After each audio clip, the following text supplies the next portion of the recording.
It is 6 o'clock, MJ Morning Show. Fester can't seem to make it on the freaking show on time lately. Is he any texts this morning? Can someone check to make sure? Let me check. I haven't seen any. I looked a little bit ago. You know, because we discussed this yesterday that for whatever reason, my wife and I are both on Android. We're both on the Google Pixel 8 Pro. And we've both had issues with our texts not coming in, and then a quick reset of the phone or a quick reboot gets the phone to then start pouring in the all the messages that have been kind of backed up like a almost like text constipation, you know? Yeah, It's kind of like all backed up. Oh my God, that freaking shirt! Oh my! Not only are you late, you're wearing that. It's like you're a fat bellhop at a Hawaiian hotel in Waikiki. I'm sorry. Sorry if the first thing that came to my mind. I'm sorry. I wish I was a fat bellhop in Waikiki. Yes, That sounds like a great life. Am I right or wrong? You're in room 312. Follow me. I was thinking more like a fat Magnum PI, but jeez. I'll take a bellhop. Look at this shirt. Oh my God. I don't think I've seen that one in a while. You haven't. What was that, in your trunk? When No, you cleaned no. out your trunk and found it in your trunk of your car? I had a lost hamper with clothes in it, and I put it in the laundry room, but something got put on top of it. What is it, a lost hamper? I was like a lost city? well. A lost hamper. There's like 5 or 6 shirts in this hamper that I've been kind of looking for, but not really thinking about. Thursday at 8 on National Geographic. What do they call it, Nat Geo? Yeah. Thursday at 8 on Nat Geo. The Lost Hamper. Like what? Like from the Mayan civilization? Or in this case, The Hawaiian Yeah, right, civilization. Yeah, you belong at a luau. So there's this lost hamper. You know what? Poo-poo platter. I would. Dude, talk about a dish you can't get anywhere. Poi. Yes? Does anybody have a good poo-poo platter in town? I remember when I was younger, maybe not every, but a lot of Asian restaurants or Asian-inspired restaurants had the open flame in the middle of the table. Yeah, I remember I saw an accident Really? at a Chinese place. What was it called? Blue Hawaii. Man, it used to be at the Haygood Shopping Center in Virginia. Hey, go to Google quickly. Okay. By the way, folks, welcome to the MJ Morning Show. Froggy, I'm a little upset with you. What? You were just upset at Fester. Well, I'm upset at you, too. This is Great. now the second. What's new? You're Now, in good company. well, listen, I'm just saying, it's now the second thing. Here I try to be generous. I try to do nice things. And Be more mad at Fester. hang on, I'll deal with you in just a second. Here's what I want you to do. Go to Google and type in Blue Hawaii Restaurant, Virginia Beach, Haygood Shopping Center. Haygood, Haygood. And on the side, the left side around the back, there was this Chinese kind of almost, I think they had like a Polynesian theme as well. And I think it was called Blue Hawaii. I think there were 2 names. It was like Blue Hawaii and I thought something else. And they used to do the poo-poo platter, and where they had the blue sterno flame right in the middle, and some guy at a table, like a couple of tables over, knocked the freaking thing over. It lit the tablecloth on fire. It was, they're throwing water pitchers on the thing. Yeah, they put it out. But I watched a poo-poo platter nearly burn a freaking restaurant down. Oh, my God! Holy hell! Yeah. Did you find it? So on Reddit, I think I found the menu to Blue Hawaii. Yeah. And there's a Facebook page called I Grew Up in Virginia Beach with 35,000 members. Yeah. Look And at that. somebody says, does anybody remember Blue Hawaii? Oh, yeah. Crazy times. Anyone remember Blue Hawaii restaurant in Haygood? Served alcoholic beverages to anyone. Yes, I'm 12. Here's a Hawaiian cocktail with remember the little umbrellas? Do they Yeah, still, those do they are so still cute. have those? Yes, The little of course. little paper umbrellas that they even open up and they open and close. Yeah. They put those in all kinds of little fruity drinks. Yeah, somebody says Tropical in the drinks. comments, oh, yes, one of my favorite places in the 80s, the Flaming Volcano Poo-Poo Platter. There you look at this. Look. Oh, yes. What about Look, Fester is reading from an I Grew Up in Virginia Beach Facebook page, and they're talking about the Flaming Volcano Poo-Poo. I saw it almost burn the freaking shopping center down. Oh, but all this because of the lost hamper yes. that had this shirt. Yeah, because all the waiters and the waitresses wore that damn shirt. It's a good shirt. All right, so I'm excited. Ladies and gentlemen, please take note. Ladies and gentlemen, it's back due to popular demand. Ladies and gentlemen, get your problems ready to roll. Has something been bothering you? Would you like a real read on your situation? It'll happen at 7:45 this morning on the MJ Morning Show. The Jackwagon jury is back!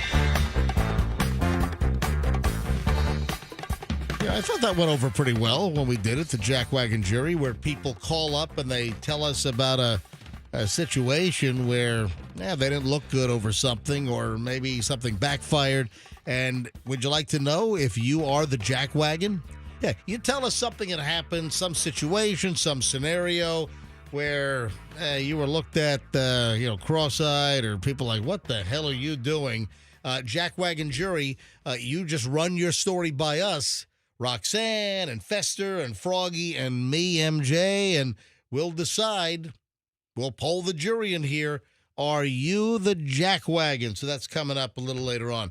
As far as you, Froggy, somebody sent in that Living with a Micro Wiener book. You left that here. Yesterday, I gave you a 5-gallon fishing bucket. Oh, yeah, I forgot that. Yeah, courtesy of the Hillsborough County Sheriff's Office. I need that for today. Yeah, why? Here it is again. Let me hold this thing up.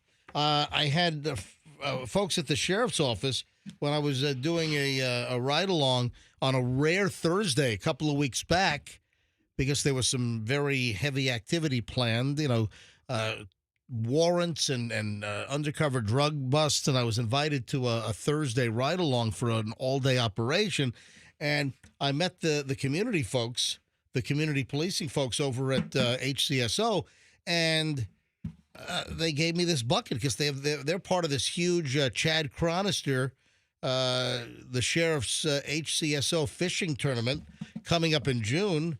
Yeah, it's Chad Chronister's fishing tournament, June 7th. Hula Bay Club, register now. And the community outreach folks, I met them, and they handed me this bucket, and I said, yeah, Froggy's a fisherman. And I said, I'm going to give this to Froggy. And this is an awesome 5-gallon bucket with a rope handle, and you left it here.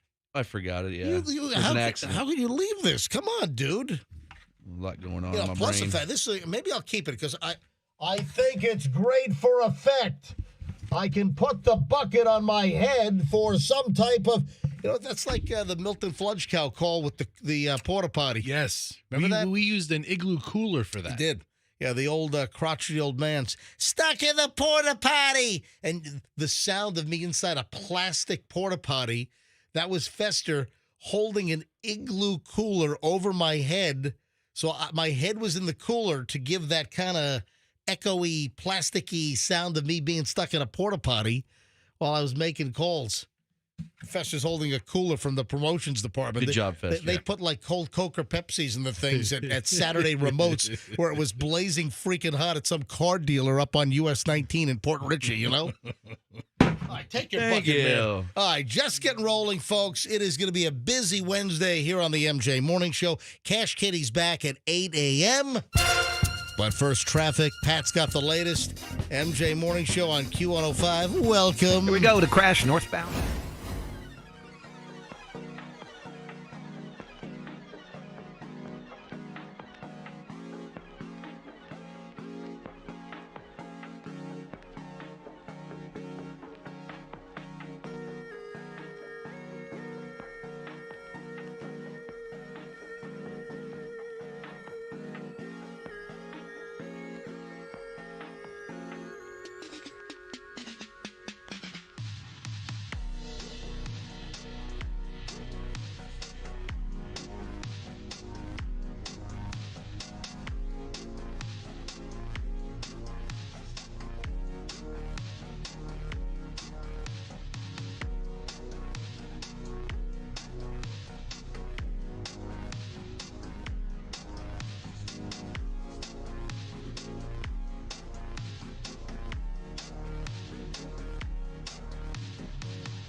Aerosmith.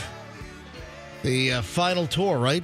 Isn't that coming up here? Didn't I hear a commercial that Aerosmith's going to be here in Tampa? What is it, like next February? Is that correct? Yeah, what, Over and Out or Farewell? Or Farewell Tour, Valentine's Day in Tampa. I'm sorry, Peace Out. It's the Over and Out, Peace Out tour, whatever.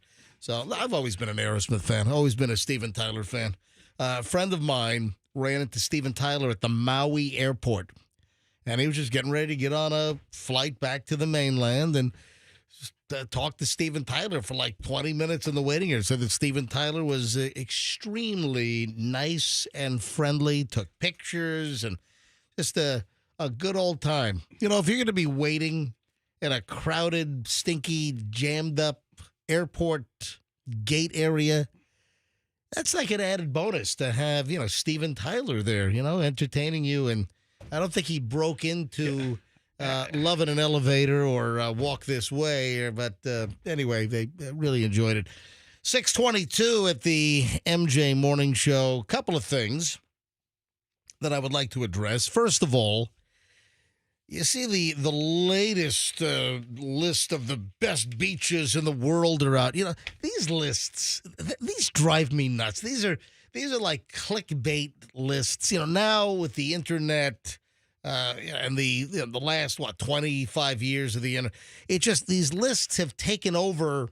It used to be like magazine rack clickbait, and then the magazine rack clickbait has moved to the internet clickbait, and we've seen this. Let me tell you what bothers me is that a beach is on the list one year as one of the top beaches in the world, and then the next year it's not on the list. Off. What? Suddenly, a year later, the beach sucks. Yep. The beach it's awful. It's terrible. It sucks.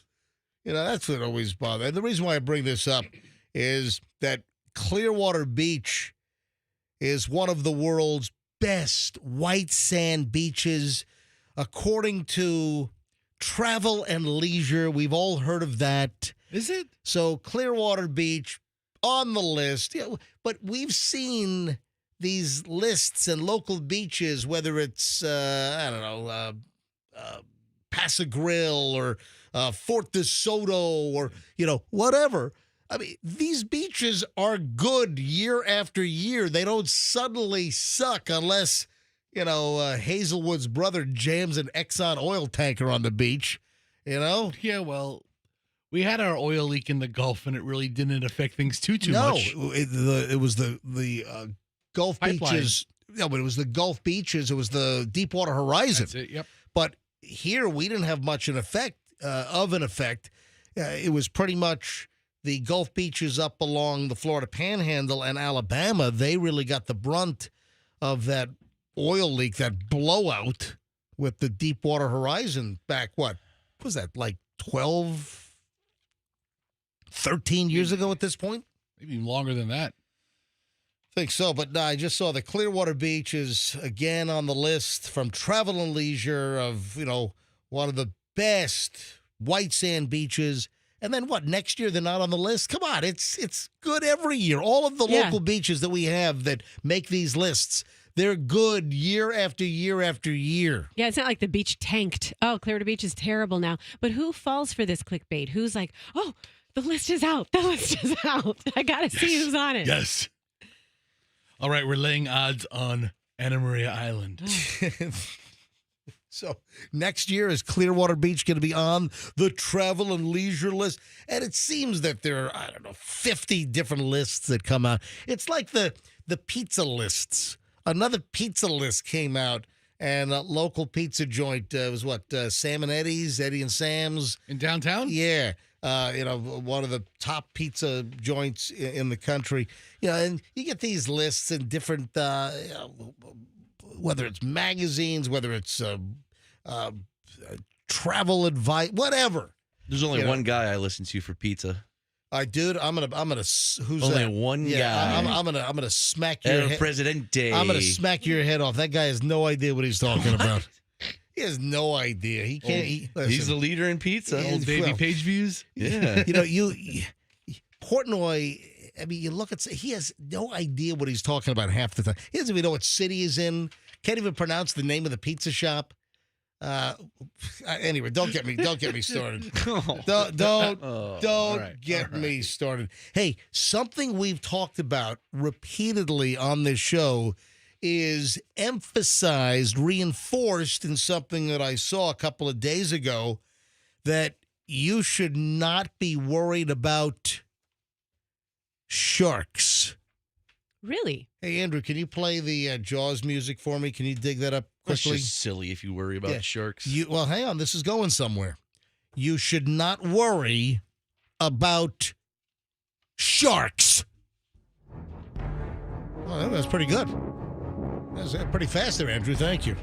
Oh, this is like a cartoon version. Yeah, hey, Andrew, can I get the real one? What was that? I need the. Yeah, he doesn't Okay, know. maybe that wasn't good. All right, I need the. We need the original score. That was the dance mix. Here we go. All right, stop it. All right, get ready to go. Here we go. Folks, you should not worry about sharks.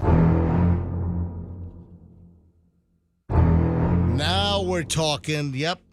What was the first one you played? It sounded like the Karaoke version. Yeah, remember? Did you guys watch the '80s cartoon Jabberjaw, the great white shark? That was Never heard of it. Yeah. no. Yeah. Jabberjaw. That's like Never heard of it. That's psychotic. Yeah. It's like a kind of off kilter, mentally ill kind of thing there. It was a cartoon I watched. Yeah. And All right. I don't think this is the original one either. yeah, this has some funk in it. What's happening? It's the dance mix. How many versions of this song I are don't there? know. All right. There's the techno version. There's the club version. Forget sharks. Forget being fearful of bears. Do you know what you should really be afraid of? Birds. You get a little closer, but I was going to guess. Amoebas. I was going to guess. amoebas. Hey, listen, there are some terrible stories where like someone's swimming in a lake, Goes right up your... just frolicking, and some like deadly amoeba climbs up your nose, and next thing you know, your brain is rotting out of your nostrils. You know? Yeah. I have a friend terrible. who bought a house in Odessa for the lake. Yeah. And now will never swim in it. Really? Yeah. Yeah, He's no, he's why would you? We don't swim in that lake. I was like, I you won't have get a... amoeba in my ween. He has a boat. He's like, don't jump off the boat. We don't No. swim in this lake. All right, so Well, I mean, a lot of reasons not to. I was going to guess like fire ants or something. all right, forget about sharks, forget about bears. What you should really worry about hurting you is deer. Oh, deer. Ooh, really? We have a lot of those. We've talked, and that's why I'm bringing this back up. We've talked about this a million times on the show, that if a deer runs in front of your car, you just hit the deer. I'm sorry to say that, but the swerve, Yeah. it's the people trying to avoid hitting the deer.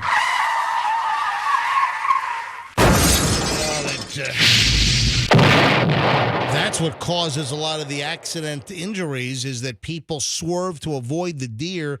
They go off the road, they roll over, they flip, they hit a tree, car bursts into flames, or they drive off a cliff like Toonsis the driving cat in some kind of 1950s crap wagon, and we have a lot of big high cliffs here in the Tampa Bay area. You're driving through, Waimama, and here's a deer that runs in front of your car. Yes. I told you I can't. Sadly, I hit a deer, a Michigan-sized deer in Florida in West Chase. Immediately, that deer went to deer heaven. The size of Michigan. Yeah, Deer. no, it was a big deer, and I am so lucky that I didn't even see it. It came out of nowhere, so I didn't have time to hit my brakes. Yep. Which, had I hit my brakes or had I swerved and hit a tree, the airbag would have gone off, and I was pregnant at the time. I probably would have, not had my kid. Listen, Jeez. I'm really, really sorry for Bambi, but it's better to hit the deer than to hurt you or your family members. And I just saw another story, and the headline was, "Forget sharks and bears, it's deer that you should worry about hurting you." And there was a whole story about a family. They were driving their Subaru Forester, and they hit a deer, or they swerved. And anyway, it was just a big problem. But here's some of the stats here. This is why I'm bringing it up. Around 2.1 million deer vehicle collisions occur annually. 2.1 million. So I used to spend my summers in Michigan. Yeah. And there are dead deer everywhere. Oh, yeah. Everywhere. Yeah, I know. I've seen plenty of like places around the country where you're driving, and where was I? I think I was in Maryland one time. It was like every 200 yards there was a deer on the side of the interstate. Yeah. So the collisions cause more than $10 billion in economic losses. Each year, deer encounters with vehicles account for some 59,000 injuries to humans and 440 human deaths. And I'm telling you, most of those are people swerving to avoid the deer. So, hey, don't fear sharks. Don't fear bears. Fear freaking Bambi and Bambi's mother. Yeah. Yeah, Well, I didn't know where you were going. I thought you were going to talk about deer being, you eat venison and you get sick from the venison or something. So, well, listen, I'm sure you can pick up some parasitic mess as well. And it'll, you'll have, your stomach, I guess, dissolved by some parasite, right? Mm-hmm. Or it's delicious eating. Or it could be. All right, 6:32 at the MJ Morning Show. Of course, the TikTok deal. TikTok, it looks like the ban is inevitable unless there's a sale of TikTok. So if you are a TikTok addict, or if you create and you earn a living from TikTok, you want to pay attention to this. So big, huge, massive TikTok update, because it looks like it's headed toward a ban if it's not sold. We'll explain coming up. We have early morons in the news next. That's in minutes here on the MJ Morning Show. Let me tell you about the Cake Girl. By now, you've heard of it.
Early Morons of the News on the MJ Morning Show. A couple of these I just didn't get to earlier this week, and they are phenomenal, including a woman busted for trying to seek a threesome.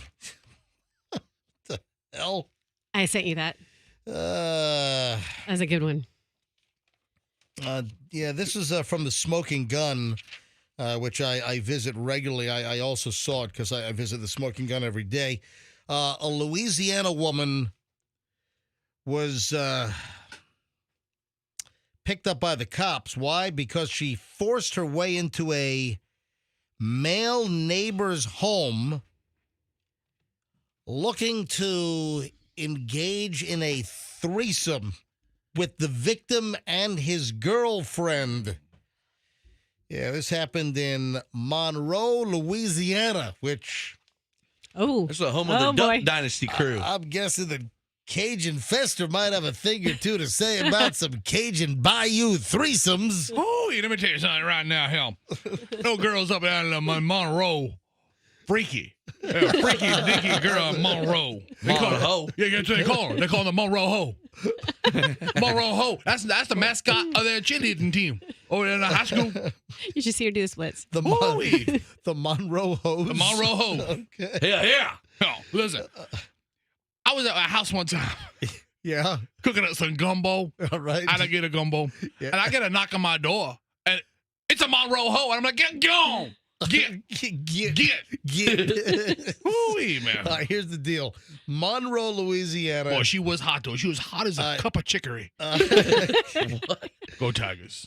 Monroe, Louisiana police. I think I've seen them on an episode or two of Cops, by the way, over the years. Yeah, Froggy be right, though. Yeah. Those duck boys be on Hey, Monroe. remind me to bring up something about Cops. All right? Okay. When? Yeah, all right, just in a second. So police were dispatched at 11:15 p.m.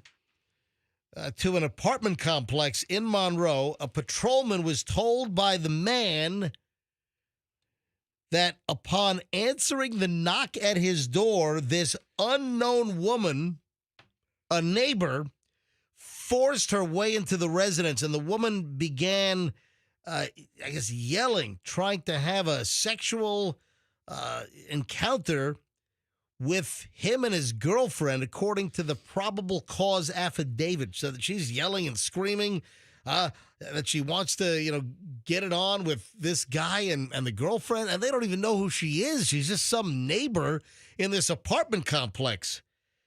Yeah, there was not any three-way action that occurred here. There were no handcuffs involved in the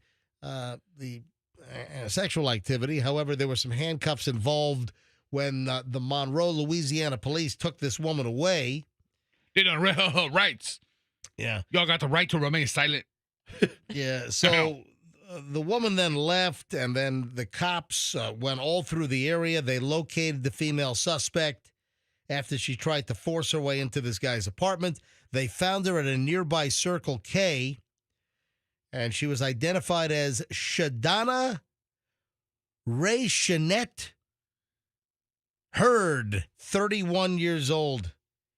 And then the male victim confirmed that the woman they picked up at the Circle K was, in fact, the woman that tried to bust into the apartment to have a threesome with this guy and his girlfriend.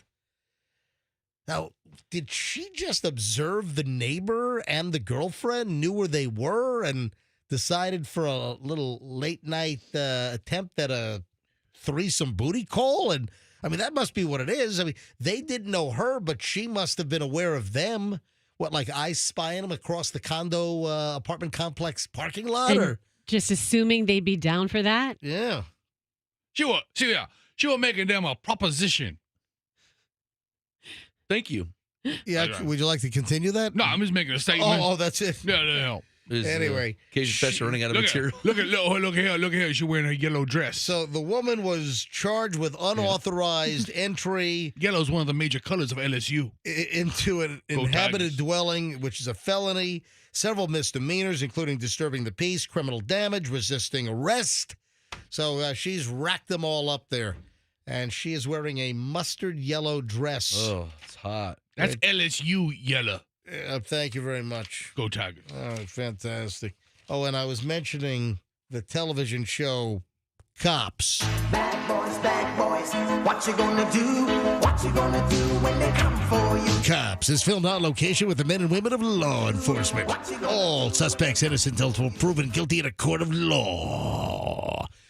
Did you know that you can watch Cops on demand anytime you want?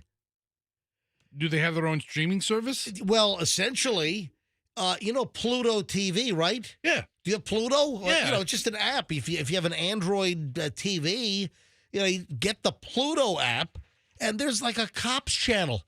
It just streams Cops episodes over and over and over again.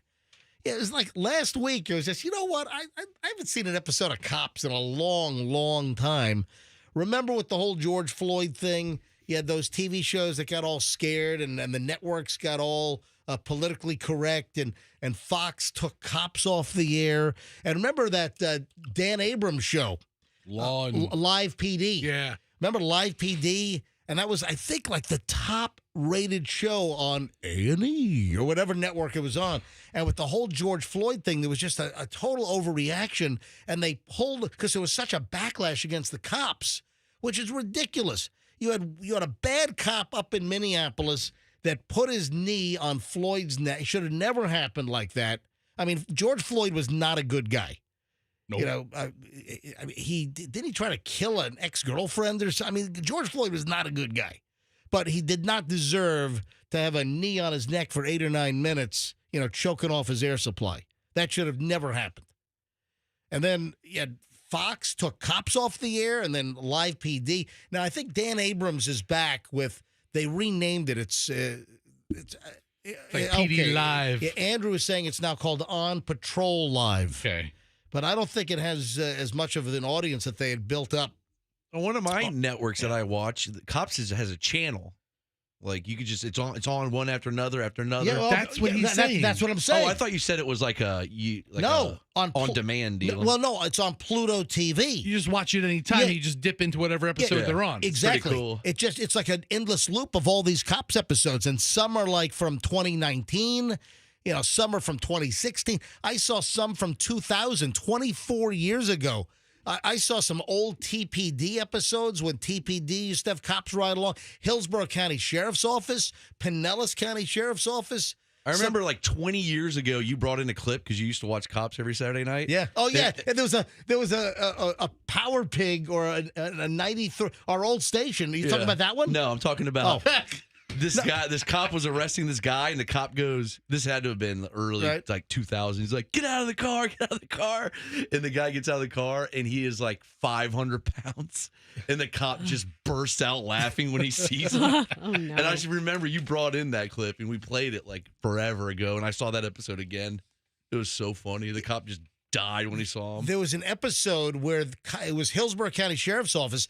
They go into a home, and in one of the bedrooms, our old radio station stickers were stuck all over the furniture inside the room. I remember that. That was pretty cool as well.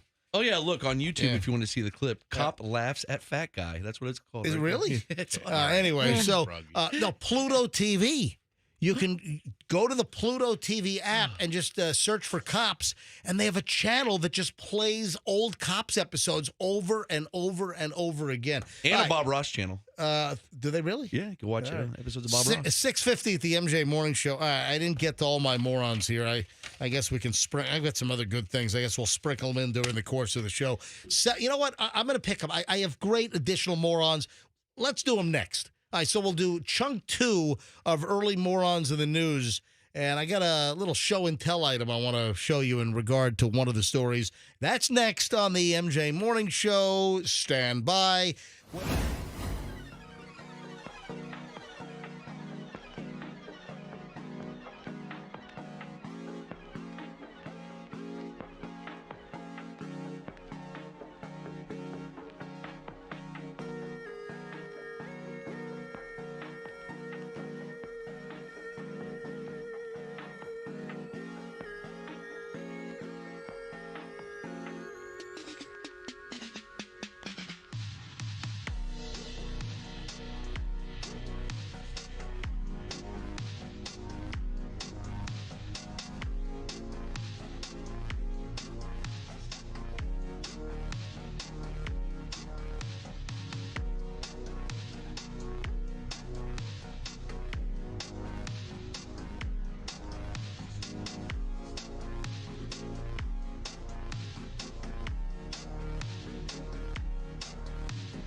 You got the MJ Morning Show. MJ, Fester, Roxanne, Froggy, and I didn't get to all of my morons in the news in the last segment. So I thought I'd carry a few over here in our next segment. Welcome to the 7 o'clock hour, which is also home of the beginning of 1 hour and 20 minutes of nonstop MJ. That happens in about 25 minutes or so.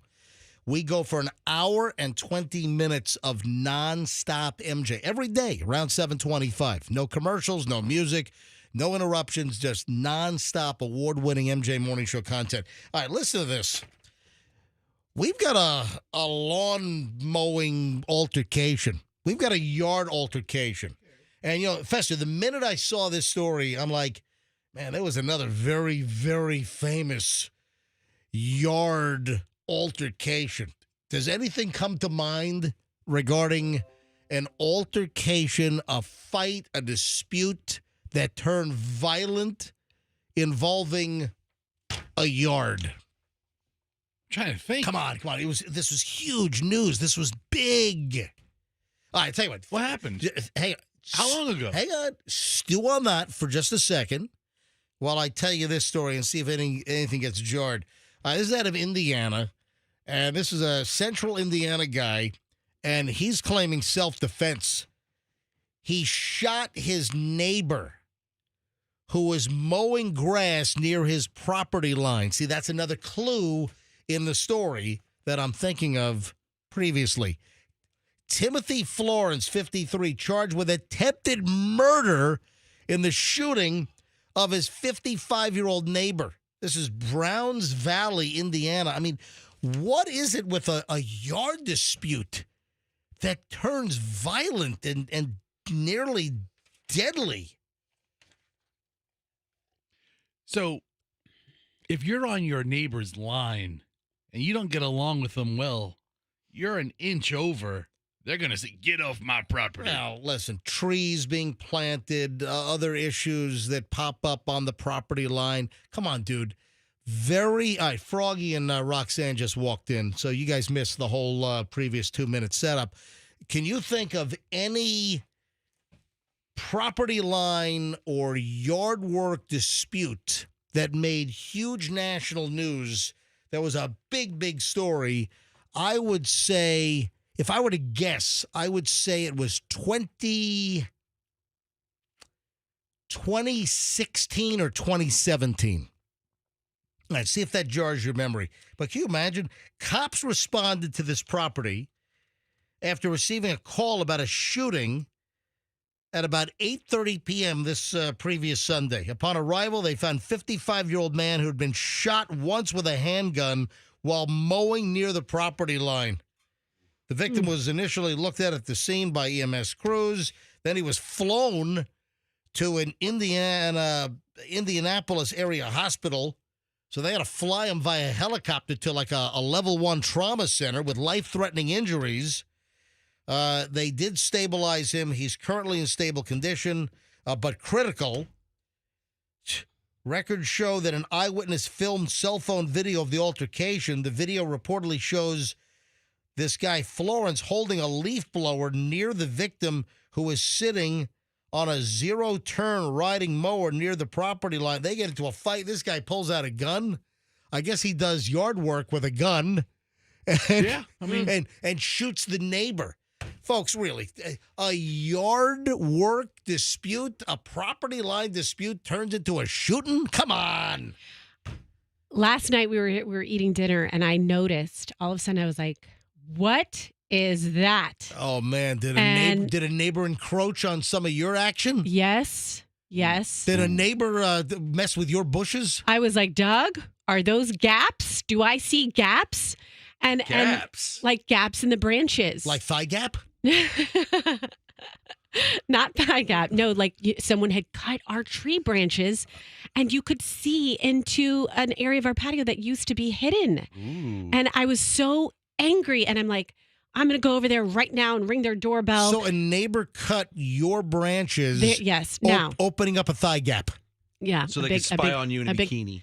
Yeah, I'm sure that is top of their list. So did they do it, or did like a lawn service do it? Or Well, a lawn service must have done it. I don't think that they did it, but it made me my blood was boiling. And then my daughters were all worked up. They're like, let's go over there together. And of course, Doug is like, Roxanne, just if you do that, then they're going to complain about these bushes and da-da-da-da-da. Wait a sec. You mean Doug did not run to his pick-em-up truck in the driveway and grab that gun out of the shotgun rack and go over there and blast them up good? Doug wasn't going, hey, how dare you trim my wife's bushes? Them's my bush. Exactly. I like my wife's bush really big, untamed and uncut. I told her to never trim her bush now. Like a kid in play throw. I said, leave it natural. All natural. Hey, everybody likes different stuff. All right. Did Kid play? He had the giant. Who was the one that had the giant fro? That was Kid. That was Kid, and who's now in a car commercial or a commercial. Now it's curly. And he has like no hair at all. I'm like, who's this really light skinned guy? And I'm like, oh my God, that's Kid and Play. Yeah, I had no idea who it was. All right. So did you figure out the other lawn dispute that was national news? Come on, guys. I wasn't getting my news from this show back then, so I don't know. I think it was 2016 or 2017. What? And again, Did O.J. Simpson drive on somebody's lawn or something? No. Dude. What? It was Senator Rand Paul from Kentucky. Oh, that's right. You remember? Yeah. No.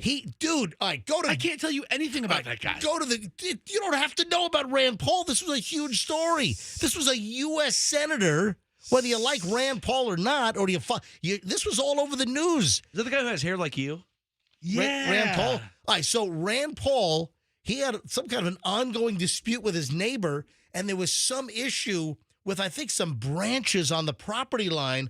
I think it was like try and find the original story. I think it was like 2016 or 2017. It wasn't that long ago. And the neighbor blindsided Rand Paul.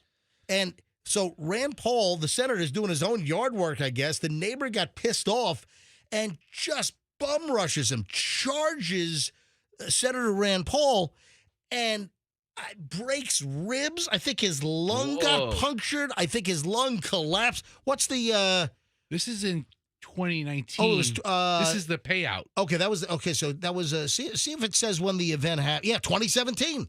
The neighbor Renee Boucher, 60, pleaded guilty last year to tackling Paul, 56, in November of 2017. A woman did this much damage to him? No. It's a male Renee. It's not a female Renee. It was a guy Renee. I've known Guy Renees. Yeah, I had a cousin named Renee. Yeah, there was Guy. a Renee that I knew that used to be a BMW technician, great BMW tech. I've kind of lost track of Renee, but he was a BMW repair master technician. So I've known numerous Renees over the years. MJ, do you get along with all your neighbors? I get along at this point. I get along with all mine. What a friendly guy. One of my neighbors. Is it the mangrove guy? Yeah, it's the freaking mangrove neighbors. You're still dealing with that guy? Yeah. Oh, no. Don't you just want to cut those things? They just.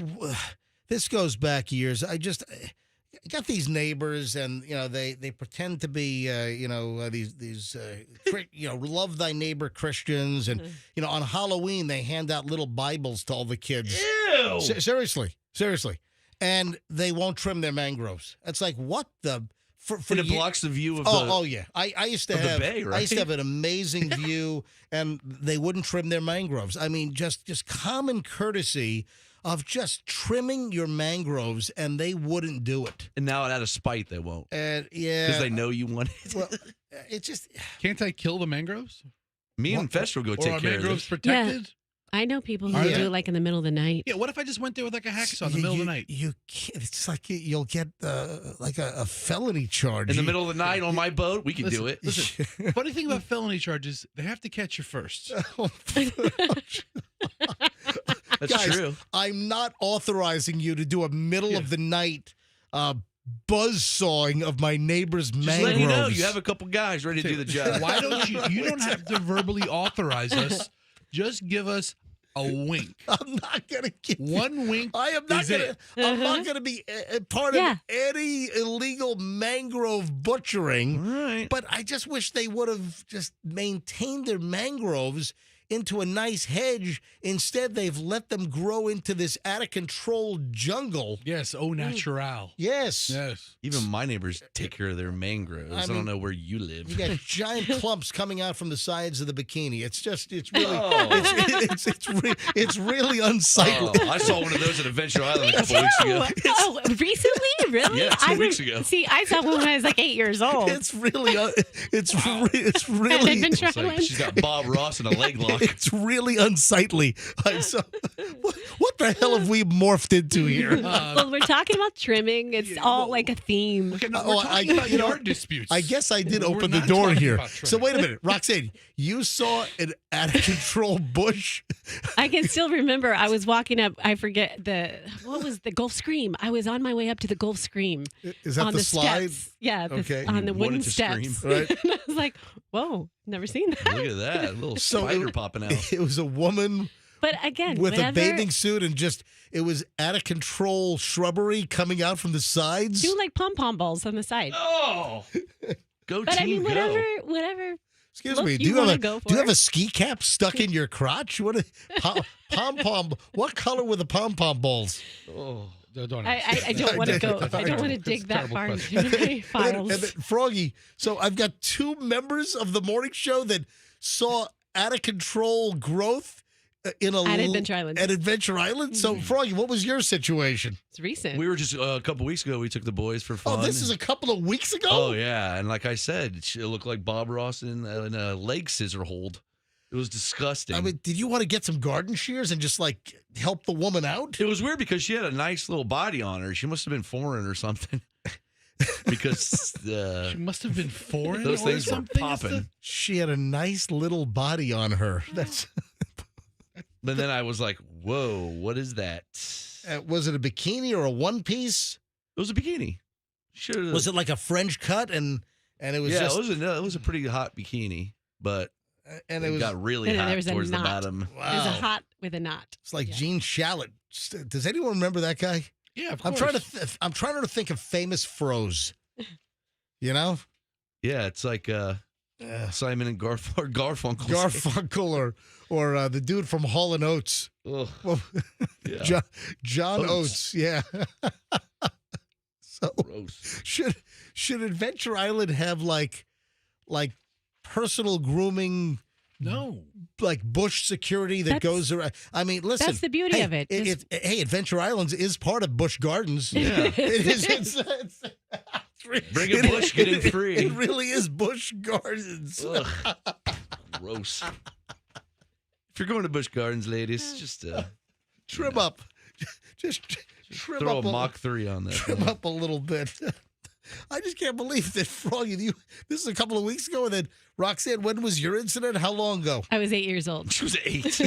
Like I was saying, they had the Gulf Scream. That ride doesn't exist anymore. Oh my. Okay, God. so I just typed in famous white people with afros, yeah. and Art Garfunkel, Carrot Top popped up. Right. Phil Spector Oh, popped yeah, up. yeah. An old picture of Cher with a crazy afro. Oh, there you and then go. look here, Richard Simmons, Gene Shalit. Gene Shalit. Yeah, yeah. Hey, you should have seen my high school yearbook photo. Yeah, I was going to say, you've got Yeah. kind of a mini one. I Yeah. think you might make Oh, that list. what about that John 316 Rainbow guy that used to be behind home plate? He is at also all of the mentioned. Major League games. Okay, so the list goes Yeah. on. Famous white people with afros. Yeah. For the third time today, Bob Ross. There you go. And Rainbow Man. All right, 7:14 at the MJ Morning Show. We are going to start an hour and 20 minutes of nonstop MJ Morning Show next, including the Jackwagon jury is back. So if you've got a situation where you want us to judge whether you're the Jackwagon in the situation, that's coming up among many. Oh, did you see this about attractive women? Attractive women inspire men to do something that they wouldn't otherwise do. This is really, really interesting. All right, hold on. That and a whole lot more. Update on Alec Baldwin and the phone smack situation at the coffee shop. All on the way here on the MJ Morning Show on Q105. Stand by.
It looks like the TikTok ban is inevitable, unless they agree to sell. I mean, this is going to get very, very interesting. Full discussion, full details. What's going? You know that I've been very vocal about TikTok for a very long time here on the MJ Morning Show. TikTok is a national security threat. We've been over this. If you're like, MJ, what are you talking about? How can TikTok be a national security threat? If you've missed the reasons why, we'll get into this in a second. And now the Senate has passed the bill forcing TikTok's parent company to sell to a U.S. company or a company not connected to the Chinese Communist government or get banned in the United States. So, I mean, massive, huge TikTok breaking news. You know what's going on at TikTok? TikTok, TikTok, TikTok, TikTok. Yeah, the clock is ticking. Yeah, time's ticking. The clock is ticking. So we'll get into that here in just a moment. Welcome, everybody. It is the MJ Morning Show, now 7:27. We are starting 1 hour and 20 minutes of nonstop MJ right now. And in the middle of this, at 8 o'clock, the Cash Kitty is back. Got a shot to win $1,000 many times a day. So the Cash Kitty makes the first appearance at 8 a.m. every day. I'll give you the special keyword that you need to text or enter it online for your chance to win $1,000 coming up at 8 o'clock this morning. Happens then again at 10 a.m., then 12 noon, 3, and 5 p.m. later today. All right, TikTok and just a lot of things today. I got a lightning round, a ton of things, including attractive women inspire men to do this. Roxanne, would you like to take first crack at this? Brush your teeth. I mean, it could be anything. Yeah, it could be anything. Yeah. That's a good guess, but Buy engagement rings. brush their teeth. Yeah, put on deodorant. Fester, would you like to take a crack at this? I mean, attractive women inspire men in different ways. Many different ways. Of course. But there's new research out there. There's different definitions of attractiveness. Yeah, there's a study. Listen, don't get too mired. I'm about to say. Yeah, don't get too deep in the weeds on that. In this particular case, attractive women inspire men to do this. Drink White Claw. What? Drink White Claw? Are you trying to make a Roxanne as attractive and is No. forcing Doug, your husband, to? By the way, I'm not saying I am, but I'm saying he thinks that I am. folks, Roxanne's husband, Dig Doug, is this is certified. It's certified. He is the largest male consumer of White Claw in the entire United States of America. Doug. He's a clawaholic. Yeah, he is. You know what's sad is when we go to a restaurant, I'm sure people would judge me for saying this, but it's a fact. And Doug's not there yet. And my kids are like, do you have White Claw? He likes watermelon best. They know the hierarchy of what flavors. You're what are you, 5? How old are your kids? 7. 7 and what? Yeah, Evelyn just turned 7. And the younger one is 4. All right, so you got a 4 and a 7-year-old, and they're ordering alcoholic beverages for your husband, for their daddy? They're not really ordering that because I think that's illegal. But when I go to order for him, I'm like, what kinds do you have? And then they'll go through the list, and then they'll be like, he likes watermelon best. Like they know. Last time we went to dinner, he had one. Yeah. Oh, is that your Ford's Garage meetup? Yeah. They were out of mango, and Doug was like visibly disappointed. Yeah, the Ford's Garage meetup where Kim, Froggy's wife, calls Michelle and me like 12 minutes before they're about to show up That's awesome. to invite us. Hey, guys, don't know if you know it, but you're invited to join us at Ford's Garage. Yeah, 12 minutes before you guys are supposed to all meet. Yeah, thanks. It was 15 minutes. Kim is much more thoughtful than I am. She's like, did you invite MJ and Michelle? I go, no. And she's like, I'll do it right now. I was like, we want to have a good time. We're not inviting MJ. Michelle can come. Stop it. All right, listen, back over to attractive women inspire men to blank. Drink. What? Drink. No. A lot. Let me just get to the chase here. Attractive women inspire men to tell the truth. Oh, no. Yep. No.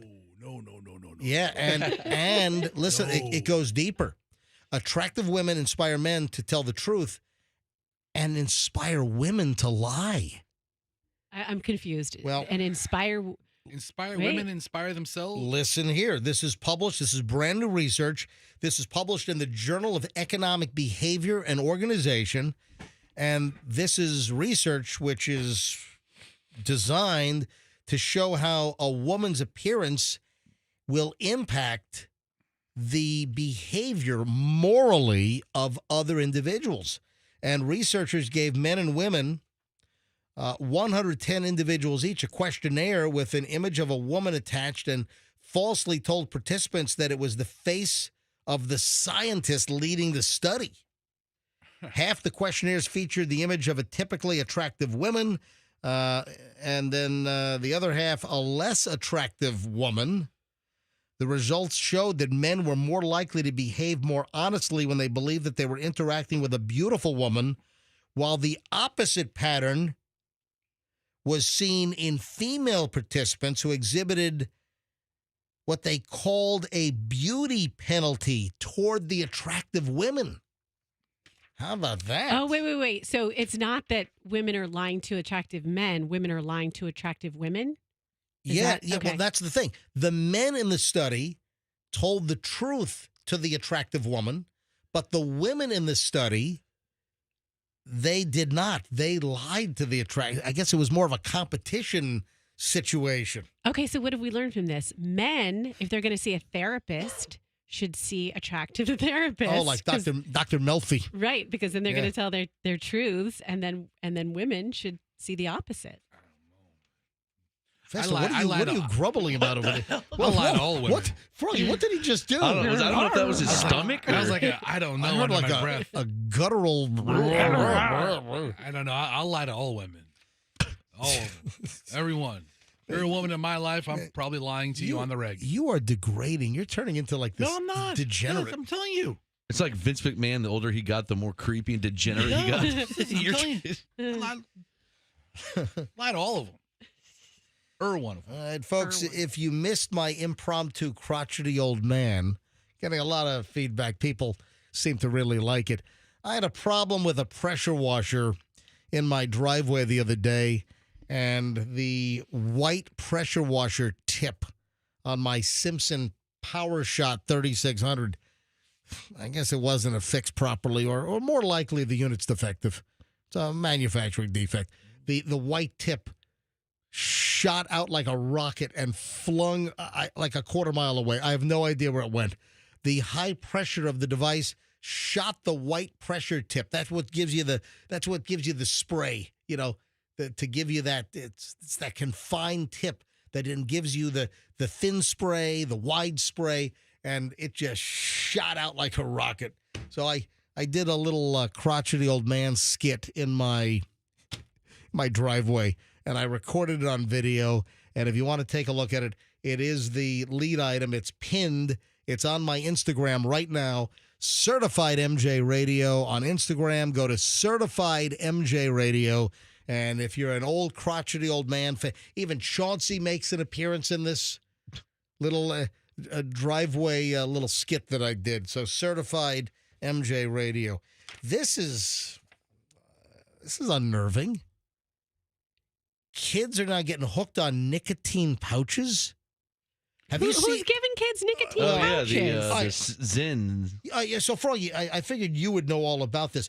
What's going on? These nicotine, are they like they're little like white sacks, right? A little pouch. Little You put it in your lip, Yeah, little white pouches. and it gives you a little jolt of Yeah, energy. they're nicotine infused, and what they kind of look like, those those desiccant pouch, the little pouches they'll put in things to keep the moisture out, right? Yeah. Silica? Yeah, little silica things, or desiccant. Those little things. Like in a pill bottle. It's like a tobacco pouch, like right. tobacco chewers have. So this apparently is becoming a huge, huge problem that minors, underage kids, are getting hooked on these nicotine pouches. What is going on here? You know what they did, Zyn? The marketing of it was crazy because they just sent them out to all the most popular podcasters Yeah. out there, and they all just started doing them on their podcast. Oh my God! And, So and all, talking blah, about blah, it. blah, blah, blah, blah, blah, blah. Yeah. so all the popular podcasters are all nicotine freaks now. Yeah, that one dude, Tucker Carlson, like he puts like 5 of them in his lip at a time. Are you Tucker Carlson? He puts like 2 on the top on each side and 2 on the bottom on each It side. looks like he has an inflammation, and it's just nicotine pouches. Like a He chipmunk. swears by it, like he loves them. He already became nutty and like a puppet of Putin. And then what's he like now with nicotine pouches? If you type in on YouTube Tucker Carlson talking about Zyn pouches, he talks serious? about them like he's addicted to them like heroin. Well, that's exactly Zyns, ZYNS. It's a nicotine pouch. And I guess to the parents out there, have you seen your kids with these little white pouches? And They can hide them easily. Yeah, and if you don't know what they are, or if you stumbled across these things, apparently they're nicotine pouches. And your kid, they look like, you know what? They look like tiny little tea bags. Mhm, yeah. That's can what, picture it. you know, with the mesh, right? The little- yeah. Yes. Exactly. I just did a quick little Google search. Is Yep. nicotine a health hazard? I mean, it says linked to lung, gastrointestinal, pancreatic, and breast cancer. Folks, breaking. Jesus. Hold on, Roxanne hold on. with new nicotine news? Breaking news. This is first ever reporting. Nicotine is not good for you, ladies and gentlemen, from the Roxanne Institute of 60 years late. Yes. No, the reason I'm Fill making your that, lungs with nicotine. the reason I'm making this point is I'm because joking with some you. people might actually believe that it's only bad for you if it's being inhaled in a cigarette. Yeah. But I think just use in general No, I get it. has some health risks. But these Zyns, these nicotine pouches, they come in flavors like bubble gum and mango. That's how you get the kids. That's how they started with the vapes. Oh my God! Give them some mango. Ooh, Yeah, be careful. bubble gum.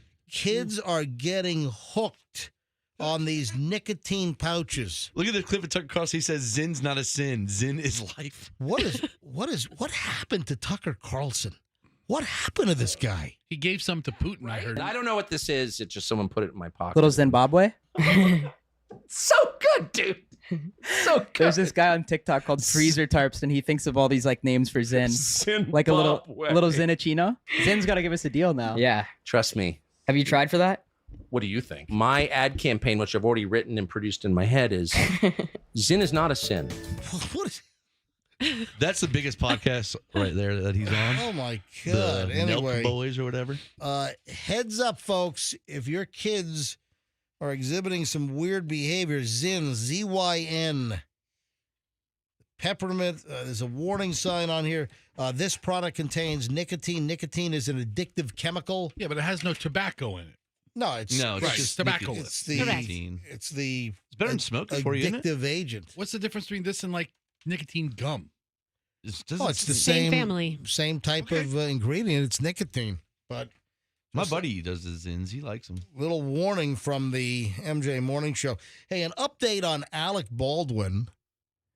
We played you the audio yesterday of this woman, this like activist, Trying that's to get him? just harassing Alec Baldwin. Now, I'm not the biggest Alec Baldwin fan as far as his personal behavior.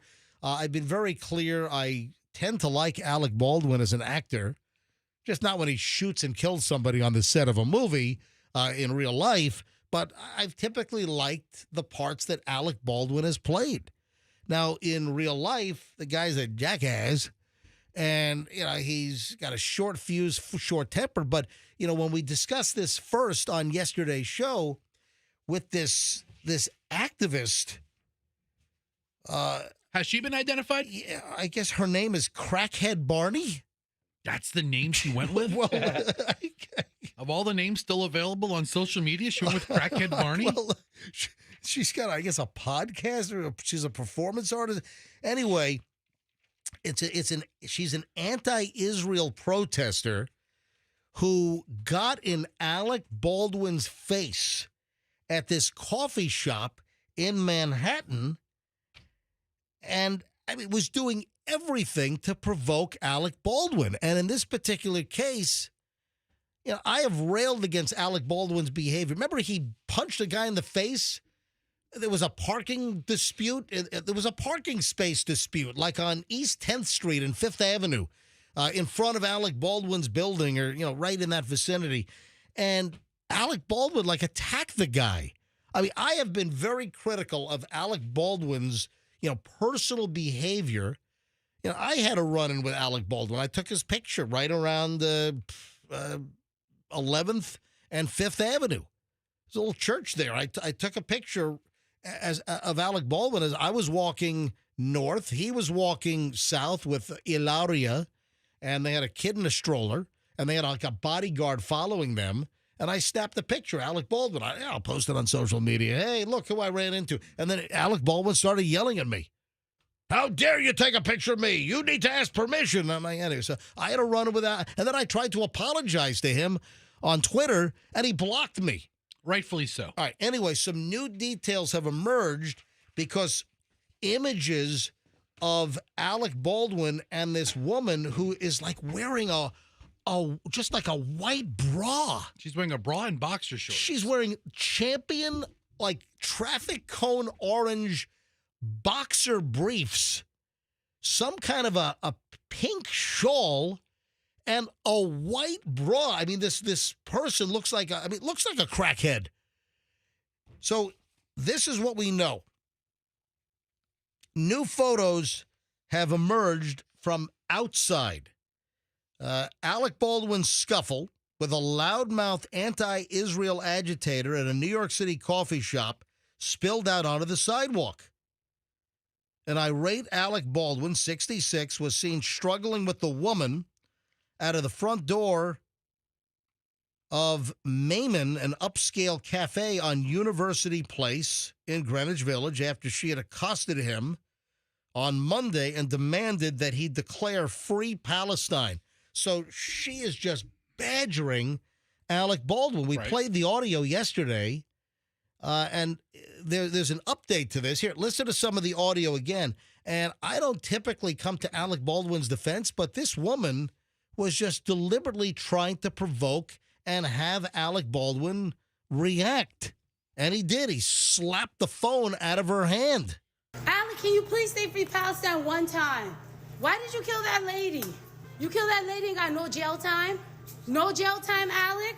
No jail time, Alec. You're putting innocent people in jail, Alec Baldwin. Free Palestine, Alec, just one time. And this is like taking your finger and just poking somebody in the chest. Yeah, that's what this is. This woman is looking for a fight. And I'll leave you alone. I'll leave you alone. I swear. Just say free Palestine one time. One time. One time. Call the police. One time, Alec. You know he's a criminal. You know he's a f***ing criminal. Come on, Alec. Just say free Palestine one. Calling him a criminal, obviously, because of the accident on set where Alec pulled the trigger, killed Helena Hutchins, the cinematographer. One time. One time. Just one time. Please. And I'll leave you alone. Free Palestine. Man, I wish I had a can of Raid Roach Killer. I would have sprayed it in her face, is what I would have done. Israel, Zionism. Please say it. One time. Could you do me one quick favor? And there it is. And then Alec just smacks her hand and knocks the cell phone. You hear that? Like the crunching. That's Alec's backhand going boom, boom. Anyway, did she touch him?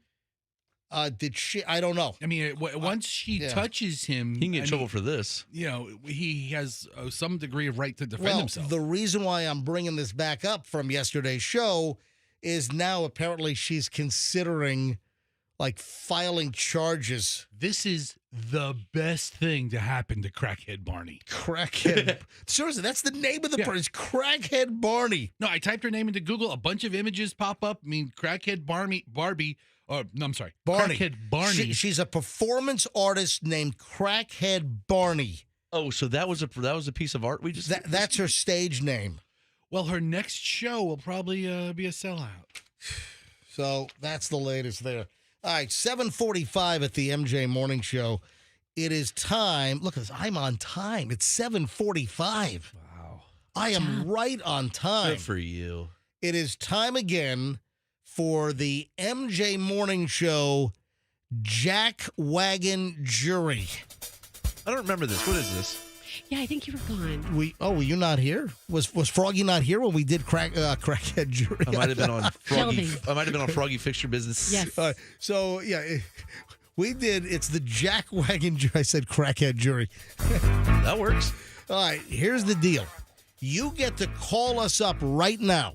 We'll take a number of phone calls. You get to call us up with a situation. Did you have a problem with a friend, a neighbor? You have a problem with a coworker? You have a problem with maybe a customer, a family member? Did you have some kind of an issue, some kind of an altercation where you think that you are in the right? Well, roll it by us. What's the scenario? What do you want us to be the Jackwagon jury on? And of course, the whole name stems from Am I the Jackwagon? So you tell us the situation, you tell us the story, and we, the jurors on the Jackwagon jury, me, MJ, Roxanne, Froggy, Fester, we will determine whether you are the Jackwagon in the situation. Let's go. 800-990-1047. 800-990-1047. Did you have an issue at a store? You have an issue in business, personal issue, coworker issue, any issue where there was an incident, a situation? Run the scenario, run the story by us, the Jackwagon jury, and we'll determine if you are the Jackwagon or if you have been cleared. And we love the diversity here because we don't know what we're going to get. Fess, remember when I initially floated this concept, I said, you know what? Maybe we should have people just email us their stories and their situations. And Fester, you kind of talked me out of that, saying that you love the spontaneity of just having people call up because we don't know what we're going to get versus getting a story via email. You kind of like the unknown and the spontaneity here. The passion that I think we will get from people telling their own stories as opposed to us reading the story is just dramatically different. All right, well, let's go. Phones are already loading up here. Andrew's screening calls. Two are already screened, and all the lines are beginning to ring. What is your story? We'll determine whether you're in the clear or whether you're a Jackwagon. With the Jackwagon jury, 800-990-1047 gets you in. Also, TikTok. We'll get into the whole TikTok situation, and it looks like it is going to be banned or it's got to be sold. All right, that's coming up in a bit. Brandon in Tampa is first up on the Jackwagon jury. Brandon, the litigants are now entering the courtroom. Brandon, welcome to the MJ Morning Show. Thank you. All right, Brandon, what is your story so we can determine whether you are the Jackwagon or not? I just moved into my apartment about 3 months ago, and as soon as I moved in, I started having issues with my neighbor across the street over my Ring camera. She constantly was complaining about it over and over and over. The cops went to my house twice over the Ring camera. The cops were on my side about the Ring camera, and she's still complaining. All right, stop. Let me introduce some questions here. So you moved into a new place. You've got a Ring doorbell camera, and your neighbor is what, bitching and moaning that what, your camera's invading her privacy? What's the issue? Apparently, yeah, I was invading her privacy. Apparently, every single time her and her kids came out, that the ring camera will be bugging her. So they'll make rude comments and snaggy comments. They threatened the dogs before. They have done all kinds of things. Okay. Oh right. Man, Brandon. I think we all have questions. Fester? I hate Ring cameras and I hate people who have them. If you're in an apartment and you have footage of every time this poor woman comes in and out of her apartment. Not all the time, no. But like half the time, she's walking out with her kids. She takes her trash out. You have a file footage of it. It's creepy, and you're a Jackwagon, dude. She's absolutely right. My neighbor has a Ring camera, right? Yep. And it's deliberately pointed down so he gets his entire yard and into the street. But it's not pointed at my house, where if I'm sitting there whizzing in the yard at 2 a.m., he has footage of it. All right, Roxanne. This is just creepy. Here's here's the thing, though. Yeah. It wasn't pointed at their door. It was mounted on the side of my door facing the hallway. So when packages got dropped off, it was seeing my packages, not her. Right. But it caught them on camera when they walked past the hallway. All right, Roxanne, I will reserve my comments for last. Roxanne, would you like to weigh in on Brandon's Ring camera dilemma? Brandon, I'm going to go opposite of Fester, and I'm just going to say you're not a jackwagon. I mean, depends what you do with the footage after, you know, that's depends what you do with the footage. He has a file footage of this lady's kids. No, he doesn't. He just said it's pointed I don't think he's looking at the footage. Not what he's looking for. All right. That's not what he's looking for, but it's what he has. Okay, Fester is apparently very angry at Ring doorbell cameras. Roxanne, you think that Brandon is in the right and justified? Yes, he can feel that, yes. Froggy, would you like to weigh in? This is Froggy's first time on the Jackwagon jury because he was away last time. Honestly, the dude bored me so much. What is he doing? What are you doing? You're watching the woman? No, he's not. He's not. Sounds like the woman. Like every single time she came out and seen us, like we never made contact with this woman up until the cops showed up. All right, you're a creep, dude. No, what are you talking about? He's all right. Listen, obviously, I mean, you're a jackface. I don't know. What is it? It's a Jackwagon. All right, listen, obviously, I think people know where I'm going to land on this. Where? It is Brandon's doorway to his apartment. If he wants to have a Ring doorbell on his apartment door frame, that's his prerogative. Every time she steps out and yells at her kid to slow down, don't stop running, he has an audio file of it. What, of the 18-year-old kid that back talks every single time? There you go. Change the point right here. All right, Brandon, I do not think that you are. Listen, we're split. Let's get a new one. We're tired of this need guy. Andrew to break it. This is a hung jury. Yeah. We're a hung jury because Roxanne and I are in agreement that there's nothing wrong with Brandon's camera, and then Froggy and Fester are gumming up the works here. Brandon, have you shared with her what the angle is and said, look, this is my camera and this is what it sees?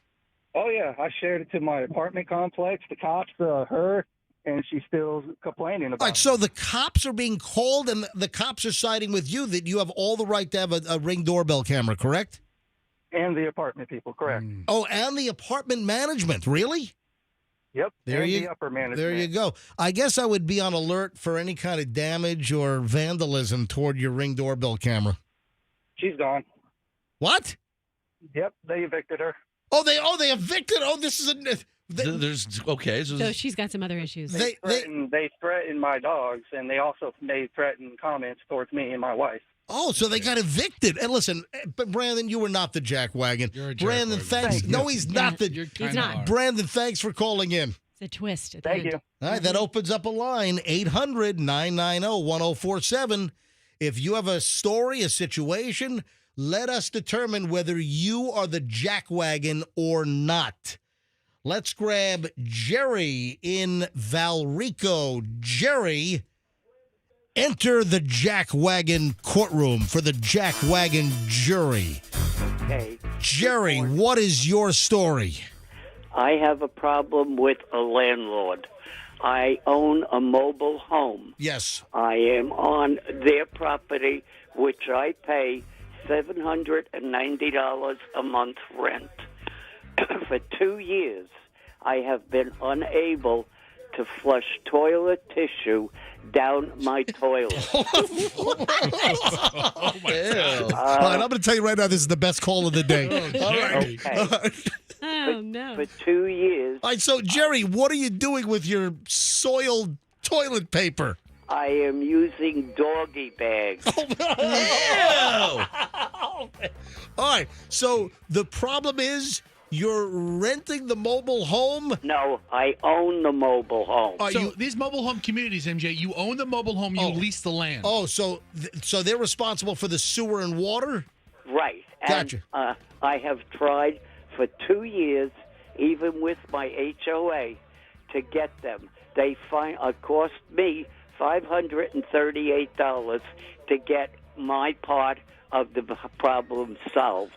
Now, it was their problem because of a tree next door that has to be taken care of. Oh, so do you have some roots like in the getting in the way of the flush in the pipes? Right, exactly. And they had their plumber come in. So you're telling me they got to the root of the problem? Right. Right. Exactly. Right. Now it's getting to a point today where when I flush the toilet at all, without the paper, of course, now it's bubbling up in my tub in the bathroom. Oh, my God. You got a poopy tub? No, it's not that. It's just that the water gurgles up underneath. Sounds horrifying. That sounds like a horror movie. And I have asked the man who owns the house next door to please take care of the tree. He barely speaks English, but he said, I will, I will. Okay, so, Jerry, you're telling me that when you use toilet paper, you have to put it in a little doggy, like a poopy bag? Right, exactly. And I have begged. And Are you buying the rolls of the Amazon Basics? Yeah, really? Yeah. Jerry, let's get a verdict here. Wow, Jerry. From the information that I have. But let me also tell you. Please, go on, go Jerry, ahead. please. I have homeowners have confronted the home office, and they say the fix is not in the budget. I think I'd pick up my mobile home and move somewhere else. Yeah. Roxanne, can I get a verdict here from the Jackwagon jury? Is Jerry the Jackwagon here? No one who cannot flush toilet paper down their toilet is a jackwagon. The person causing that problem is. You're good, Jerry. Jerry, my verdict is you are not the jackwagon. No. Fester. I don't know, Jerry. Oh, geez, Fester, wait, what is your... No, Jerry, listen. This sound. Can you actually see bubbles in your tub when you flush? I hear it. She's got the gurgling. All right, listen. This is like a Better Call Bankin. Yeah. This is a dream scenario for her. They had Channel 13 come in about 5 years ago with another problem. Oh, wow. And they threw them out because they said it's private property. They threw Lloyd Sowers out? No. They threw, it was a different reporter. Okay. But I would throw out Lloyd Sowers. Gloria Gomez. Gone. She covers all the poop stories typically. All right. Jerry. You know, I'm 89 years old. Oh, what the? You're 89? That is amazing. And I'm alone. I have nobody. I have a son-in-law who tries to watch over me with a disabled daughter. Yeah, he's just waiting for the payout. Fester will take care of you. All right. All right. Let's talk about your IRA first. Fester, is Jerry the jackwagon Jerry, or you're not? not the jack. No, you're You not. should be able to poop in peace. Yes. Froggy is No, Jerry. never. I respect my elders. Listen, this is a unanimous. This is a unanimous jury. Jerry. Jerry rules. Geriatric. I'm sorry. Jerry, you are not the jackwagon, okay? I just don't know who to turn to or what to do anymore. Yeah, better call MJ, help him out. Better call Benkin. You know what? Maybe I need to get involved here. Hey, Andrew, get Jerry's phone number. What are you going to do? I don't know. What are you going to do? Just Are help you gonna him. call Jerry later? I don't know. I'm not going to help. Gonzalez Gonzalez Plumbing out Fester there? will help. Jerry, I'm not going to help. Jerry, hold on a minute. Okay. And Andrew's going to get your phone number to see if we can. Maybe there's a lawyer listening that'll help. Is there a lawyer that would like to take this on pro bono? Now you're in Because Valrico. I don't have any money to pay for a lawyer. Fester's out. I'm out. Yeah, See you later. Fester's looking for the will. All right. So Jerry, hold on a minute. We're going to see if there's a lawyer listening that might be able to help you out pro bono. Okay. Oh, thank you so much. Do me a favor. Hey, Jerry, can you say, "Oh, thank God you've answered"? Yes. Please, thank God, answer me. I pray. No. So Jerry, say, "Oh, thank God you've answered." Oh, thank God you've answered. All right, leave Jerry alone. I love it. That's perfect. All right. Jerry, hold on. We're going to get your phone number. All right, let's do at least one. What time? Oh, it's 8 o'clock. You guys are stuck with Jerry now. Yeah, I'm not stuck with Jerry. MJ's stuck with Jerry. We stop it. MJ and Jerry sitting in a tree. KISSING. And Thank you. her dentures just fell out in my mouth. Was it a woman or a man? No, come on. It was a woman. Jerry Come on. can fill in. No way. That was a woman. It was. It was. Yes. I couldn't tell. It was a what? It's a JERRI. Yeah, that's just his spelling. We don't know. All right, hang on. I think we have time for one more Jackwagon jury call. However, I got to do the cash kitty. It is 8 o'clock. This hour's word is dollars, as in you could win $1,000 right now. This hour's word is dollars, DOLLARS. Text the word dollars nationwide to 45911. Text the word dollars right now to 45911 before 8:15, before quarter after, for a shot at $1,000 cash, or you can enter it on the Q105 app or at myQ105.com. One more, because then we got to get into the whole TikTok situation, which you got to hear this. But first, entering the Jackwagon jury courtroom right now is Linda from Tampa. Linda, welcome to the MJ Morning Show and the Jackwagon jury.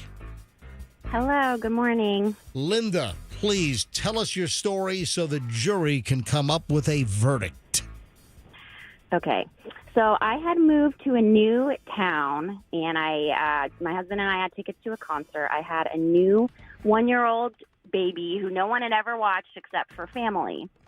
So I reached out to a Facebook friend, an acquaintance from high school, and asked her if she knew of any babysitters because she lived in that town. She didn't know of any babysitters that were available, so she offered to do it herself. So I was like, okay, great. I knew she had a daughter or two. So she came over.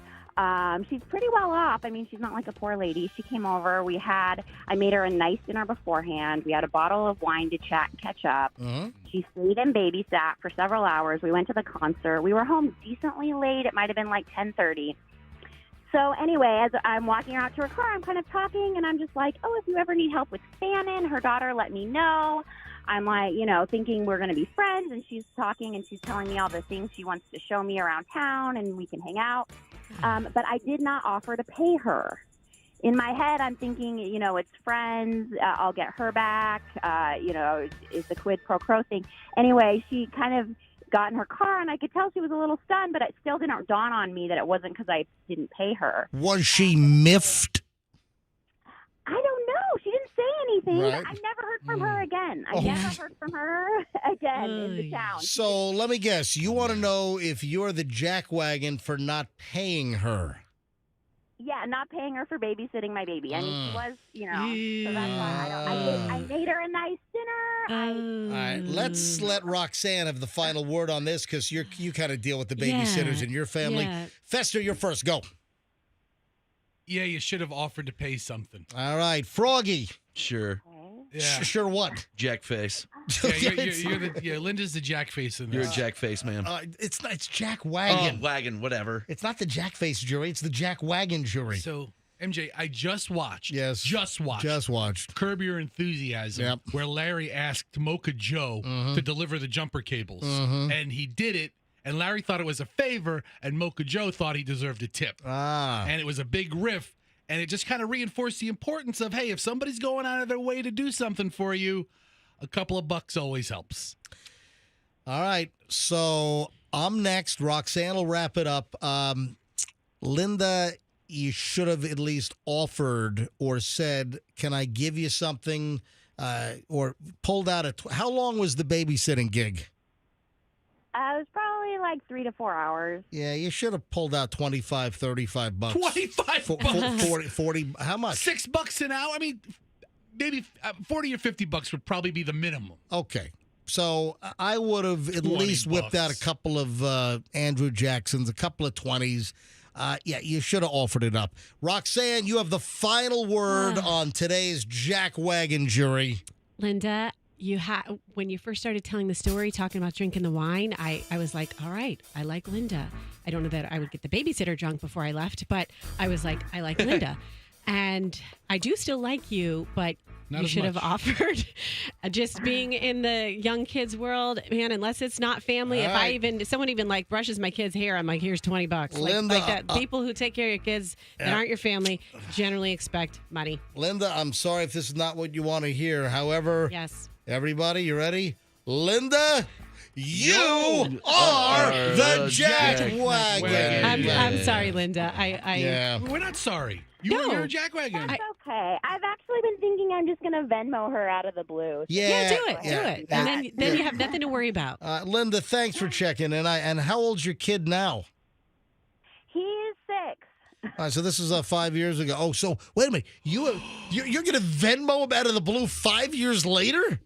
Well, that's what I was thinking I would do and be like, sorry, when I had a 1-year-old, I didn't know it worked this way because I wouldn't bother. only had family babies. Okay, it's over now. I get it, and I'm with Roxanne, and I totally get it. It's over. I like it, Linda. Older. Just out of the blue, like, hey, a Lannister never doesn't pay their debts. People who watch Game of Thrones, you know what I'm talking about. Yeah. Okay, Thank you. Wow. Linda, thanks for the call. And that does it, folks. It's another episode of the MJ Morning Show Jackwagon Jury. Did you have another thought, Fester, before I conclude? No, I'm into Game of Thrones. Yeah. The Lannisters, they always pay their debts. Always pay their debts. Always. All right, man, we got so much we got to cram in here. The TikTok situation. Well, the House had already passed the so-called TikTok ban.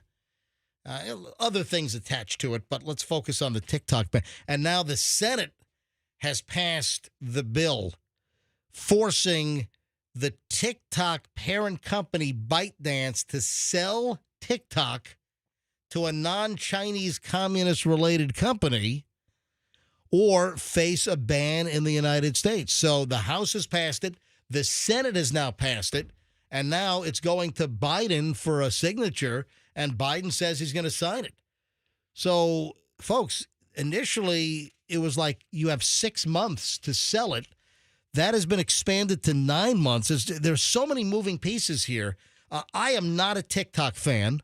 I do not have a TikTok account. I never have. I never will. Fester created a TikTok account for the MJ Morning Show, but there's nothing on there. You just kind of snagged it as a placeholder so no one else could steal MJ Morning Show on TikTok. We own the name, and I think in the description it says that TikTok is run by the Chinese government. It is, I think. Didn't I have you put that in there? I think so. I have to go over the page and verify it. The Senate has passed legislation. This happened yesterday, which forces TikTok's China-based parent company ByteDance to sell the platform under the threat of a ban. Now, will there be legal challenges and lawsuits filed? I believe it will happen. There are many content creators that are making money on TikTok that are kind of freaking out at this point.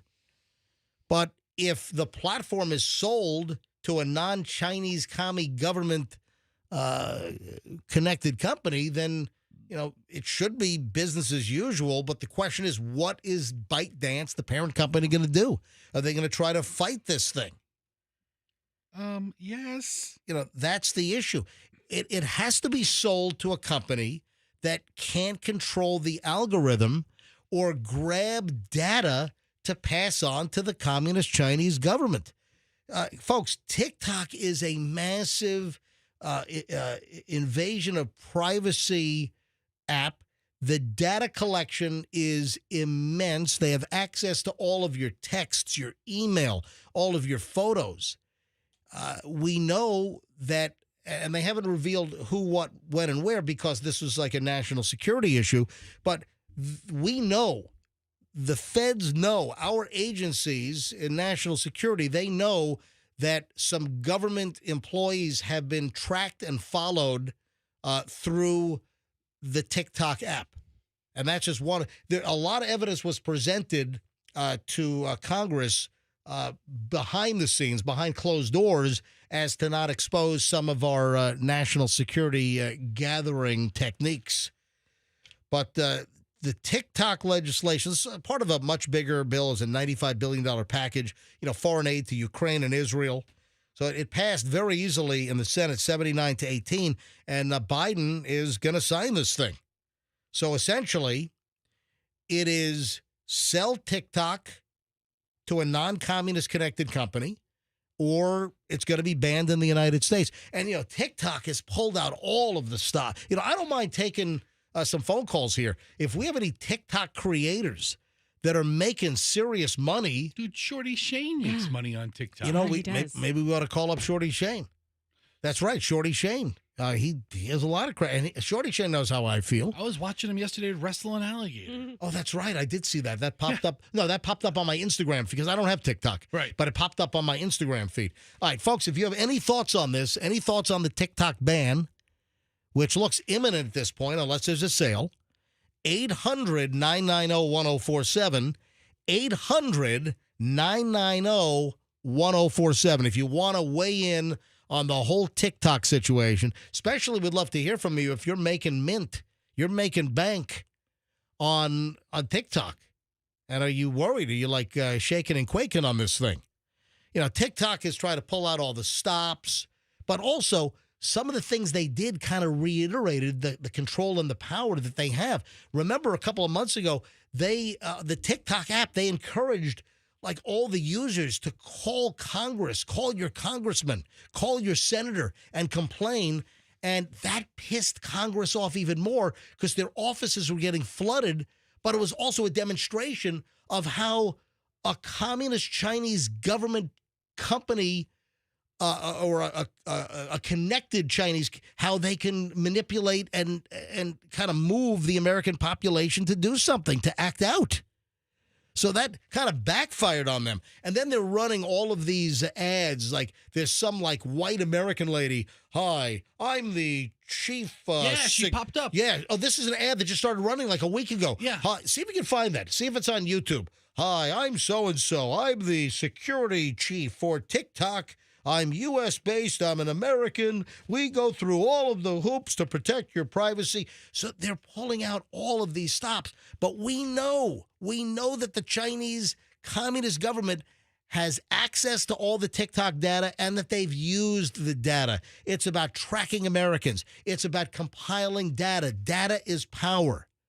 You know, I'm telling you, this is a Trojan horse. The Chinese Communist government, I've got no issue with the Chinese people. I've got an issue with the Chinese Communist government, whose ultimate goal is to take over the planet and to knock us off. And here's something. I'm telling you, TikTok is a Trojan horse that we've let into the gates. And do I want to see TikTok go away? If it's connected to the Chinese Communist government, yes. But if it's sold to a U.S.-based company and the Chinese commies are totally out of the gig, long live, if that happens, I will start a TikTok account. I will go on TikTok.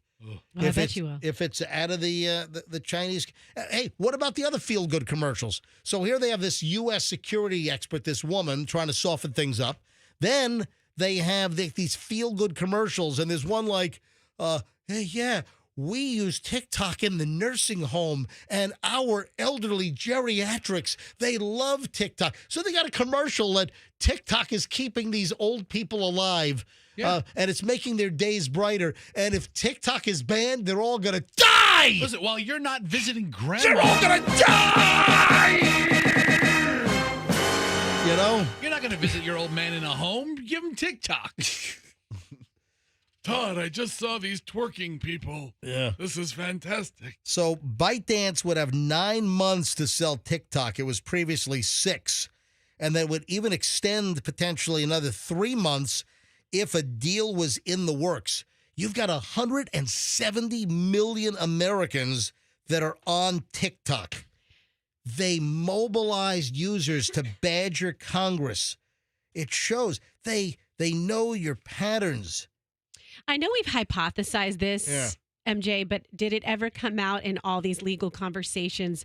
Is it true that TikTok basically pushes the kind of content on their own young people, like probably calculus brush up tutorials, and then on ours, in Americans, it's like a stupid Tide Pod challenge to eat a piece of detergent. Exactly. So I totally believe the algorithms are different. The stuff that's allowed on TikTok in the United States, like dumbing people down and ripping their IQs down about 30 to 40 points, that's allowed here, but they don't allow that content for the Chinese kids and population to consume in China.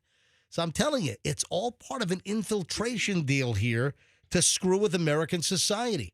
It's all the different angles that the Chinese Communist government has come up with in trying to overtake us or potentially overrun us. So, listen, I fully support going after this. And it looks like this is it. We are at like do or die situation because Biden's going to sign this thing. I don't mind grabbing Jay in Lakeland. Jay, and folks, if you want to have any questions, comments, any thoughts, 800-990-1047. 800-990-1047. But this is a big freaking deal. TikTok is used by 170 million Americans. That's way too much. That's dangerous. Jay, you're on the MJ Morning Show in Lakeland. Hi there. Hey, yeah, appreciate it, man. First time caller. You know, this is just another example of dumbing down America. You was kind of touching on it. This nonsense would not be allowed in any other country. The United States of America could not put a social media platform in any other country to try to influence the ideas, the thoughts of that particular country, whether it's Russia, China, you name the country. Jay, you are 100% correct. You've nailed it. We've talked about this repeatedly. And also, it's the algorithm. It's the way they take you down rabbit holes, and they can psychologically influence you by the videos, the themes, the concepts, the content that it suggests to you. And they're using this to their advantage. You're 100% right. They're dumbing us down. And just to further illustrate what you're saying, you got a situation going on right now where an individual was influencing the National Enquirer to dumb us down even more by planning stories and doing things. So this is just another way of dumbing down our American population. So listen, this crap should have been banned many, many years ago. We got some very smart, brilliant people here in America. We can build our own platforms without having to rely upon China. Well, Jay, that's why they really stepped things up over at Instagram, and they really started pushing the Instagram Reels, which I'm on Instagram. I've got the Reels going on, and folks like, what about Mark Zuckerberg? He's a creep, and what about all the data they're collecting? The difference is, is Mark Zuckerberg creep? Yeah, but it's an American company. It's an American creep. We're not feeding the Chinese Communist government that ultimately wants to defeat us and run the United States out of business and dominate the world. We're not giving them the information. Jay, good call. Thanks. Mark is in Sarasota. Mark, MJ Morning Show, you're on. Yeah, I think a lot of people are forgetting that the reason behind a lot of this, I think, is that Google and TikTok are also search platforms. So a lot of young people use TikTok to do a search for, like, hey, what's the best pizza place in town? So if they're on TikTok searching, that means they're not using the Google platform. And so Google and the big media companies don't like that, so they're behind the politicians to get TikTok banned, because if people start using TikTok and not Google, then that's going to hurt. All right, so that's more conspiratorial. And listen, might there be an element of that because of the success of TikTok? I'm not going to discount that 100%, but ultimately it's the Chinese Communist government having the influence over Americans, the data collection, the tracking, and that's really what the main theme and the concern and the fear for TikTok is. Mark, thank you. Andrew, I'll grab one more here because I got to move on. Let me grab Mike in Wesley Chapel. Hey, Mike, you're on the MJ Morning Show. Good morning. How are you doing? Doing well. Go ahead. Well, I was looking at what high schoolers have listed in their yearbooks this year as the top world things that are going on that are affecting them, and like their social print that they have on the social media is a big thing. Their image, and TikTok ban is one of the big ones. Like when I was growing up, the space shuttle disaster was number 3. It was the third thing that happened in our life. Yep. And, and it was like, it's so strange how things have changed, where everything's internal and it's about the self, not so much about, we're talking about in the 80s, the Libyan attack and all this other stuff. They're worried more about TikTok nowadays. Like, oh my God, my livelihood is going to change. Yeah, and listen, there's a big concern over that. But, one other element that I want to impress upon our listeners is that a lot of people get their news from TikTok, and it's ridiculous. So the Chinese Communist government connected TikTok, they can feed erroneous news, and that's going on. You've got people that they're only getting their news. Thanks for the call, Mike. I appreciate it. You're getting people that only get their news from TikTok, and they're getting erroneous crap. People are being fed information that is propagandized and weaponized, and that's another major problem here. And they should be getting their propaganda from Fox News and CNN. Or, That's what they should be or getting. MSNBC. Yeah, that's what you should be getting your propaganda At least, they're American organizations over here. There you go. Yeah. All right. 8:21 at the MJ Morning Show. Couple of food items here. Guess what I had yesterday? In fact, I posted a video on my Instagram. Remember, I'm trying to remember years ago, not long after I moved to Tampa, I was taken by a friend to the Silver Ring Cafe in Ybor. Remember the Silver Ring? Yeah. And the Cuban sandwich? Yeah. Anyway, they've been gone for years. I think they went away like in 2008, at least in Tampa. And I just found out yesterday that they were back at West Shore. And I love a good Cuban sandwich. Listen, you got La Segunda, obviously. You've got the Floridian on Kennedy. You've got numerous places in West Tampa. Was it the Arga Rain? That we like that place. You've got there's a bunch of good Cuban sandwiches in this exactly because we've got a long time Cuban community here, and there's a lot of good Cuban food, and I love a good Cuban.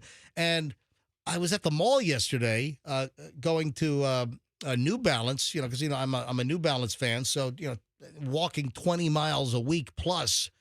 I go through some shoes, so I was picking up a new pair of 990s. Oh, you can stop off at Old Navy and get some of the new spring. Some new chinos. Yeah, got some new chinos from Old Navy. You look good in them.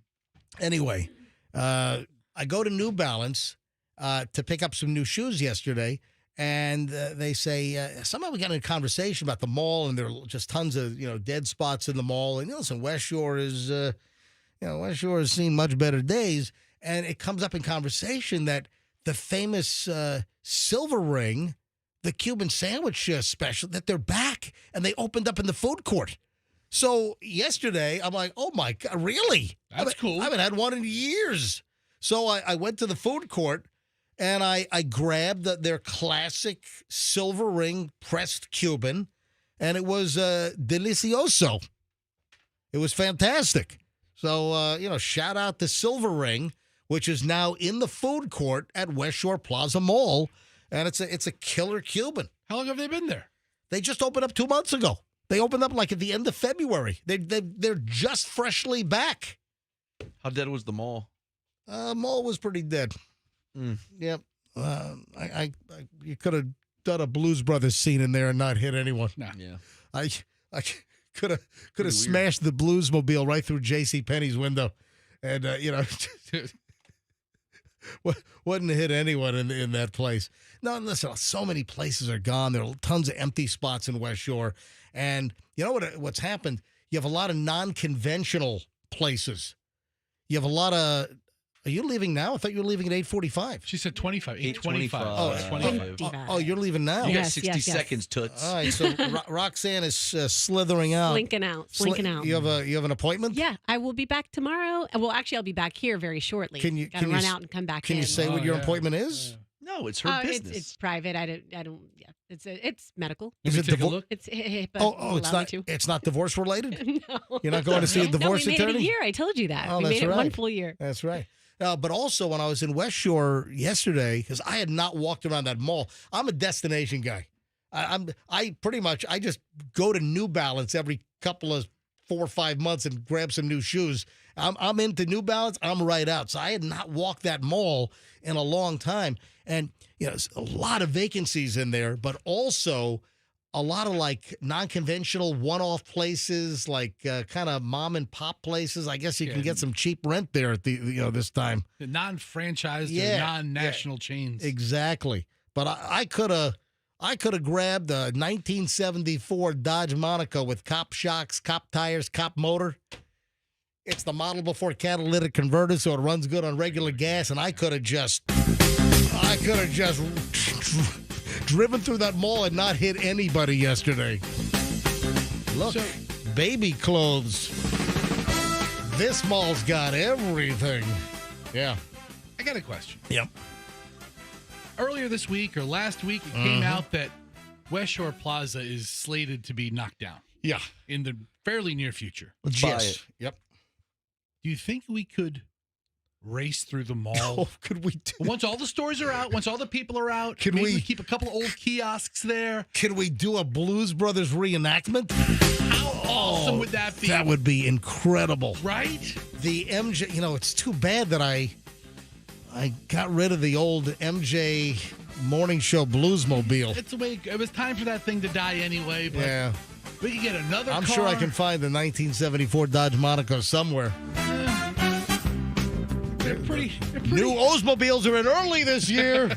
You're going to reenact a scene from a 45-year-old movie? It would be awesome. Dude, Blues Brothers is one of the most significant films in American cinema. In your American cinema? No, it is one of the best movies of all time. It is on the AFI list of like the top 100 films of all time. Ladies and gentlemen, The Blues Brothers. All right, speaking of food. Blues Brothers 2000 was better. Oh, that was awful. So dude, you're pushing my buttons. Blues Brothers 2000 was awful. So the Cuban at Silver Ring at West Shore, that's the biggest thing that happened at West Shore Plaza since, I think, 1987. Pretty much, Yeah. So I was very excited. And then pizza-wise, did you watch my Instagram at all? We went on a little bit of a pizza crawl over the weekend. So a good friend of ours, his wife was out of town, and we had to be out of the house anyway because we had the house tented over the weekend. And I suggested, hey, let's do a little pizza crawl over the weekend. There are, a number of places over in Pinellas County, some favorites I want to go back to, and, some new places that I wanted to try. And I'll tell you what, let me give you a recommendation. I've been meaning to go to this place for a while. Finally got to it on Saturday. Pizza Box on Central in downtown St. Pete is fantastic. And you know what a pizza nut I am. So Pizza Box, that's what it's called. It's called Pizza Box. Okay. It's right on Central Avenue, downtown St. Pete. They've got a dome wood-fired oven, and the pizza, I just go for a margarita, but, they have all the different, different concoctions. But, man, I'll tell you what, and the picture's on my Instagram. The picture of the Pizza Box pizza is on my Instagram at Certified MJ Radio. That place gets a thumbs up. I can't wait to go back. Then I hit a couple of other places that I've been to, and one place that I thought had a really good New York slice, really disappointed over the weekend. Oh. I'm not going to mention who it is because I don't do that. I tell you places I like. I don't bash on the air places that I don't like. I did, however, at this one place, I did put up a picture of the pizza heap. So we went and ordered some slices. You've never seen that before? Is that cheese down? I have never seen. These are all slices piled up in a mound like cheese. It was disgusting. I with all the pizza I've consumed in my 58 years, I've exactly. Why is it like that? Because it's 1, 2, 3. Is that 4 it's pies? It's like 4 pies, and they're all just piled up like it's a compost pile. Ugh. It's like, what are you guys doing? And you just take it from that? No, they peel it off of that and put it in the oven. You buy a slice. Yeah, that's the way they keep their slices, folks. You got to see this. It's on my Instagram at Certified MJ Radio. I'm not going to say what the name of the place is, but it's a place that I've gone to many times over the years, and they had a great slice. But new management? I don't know. But on Saturday, the pizza was just god awful. It was like, what happened? It's not even close to the way I remember Did you it. spit it out like you usually? Guess what? I did. I did. I'm like, and we left. Oh, how do I leave your mark? Yeah, so we just left. It was just very disappointing. And then we ended up at, we went to Sardo's. Yeah. Let me tell you, on top of Sardo's Pizza, he's got some real gems. Sardo at, Super Sardo's Pizza on Ulmerton, I put a picture up of the sausage roll, and that was delicious. That's the first time I had Super Sardo's sausage roll. Okay, that didn't sound good at all. Which that's just. Yeah, I saw that, Andrew. I mean, so. Oh wow.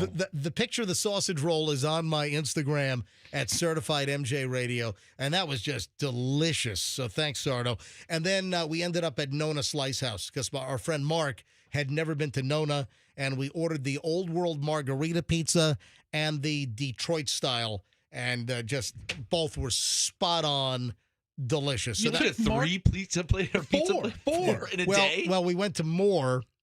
There was one place that was so freaking, a place that I had on my list for a while. It was so freaking difficult to deal with. First of all, they ran out of big pizza dough at 3 o'clock on a Saturday afternoon. Okay. So they were out of the large pizza dough. Then it was like, okay, we'll go with the smaller ones. And then it was like, okay, your pizza will be ready in an hour. I'm like, we're sitting at a table. I mean, it was very difficult to deal with this other place in St. Pete, and we just walked out. Yeah, if you go to 6 places a day, a couple of them are going to be crappy.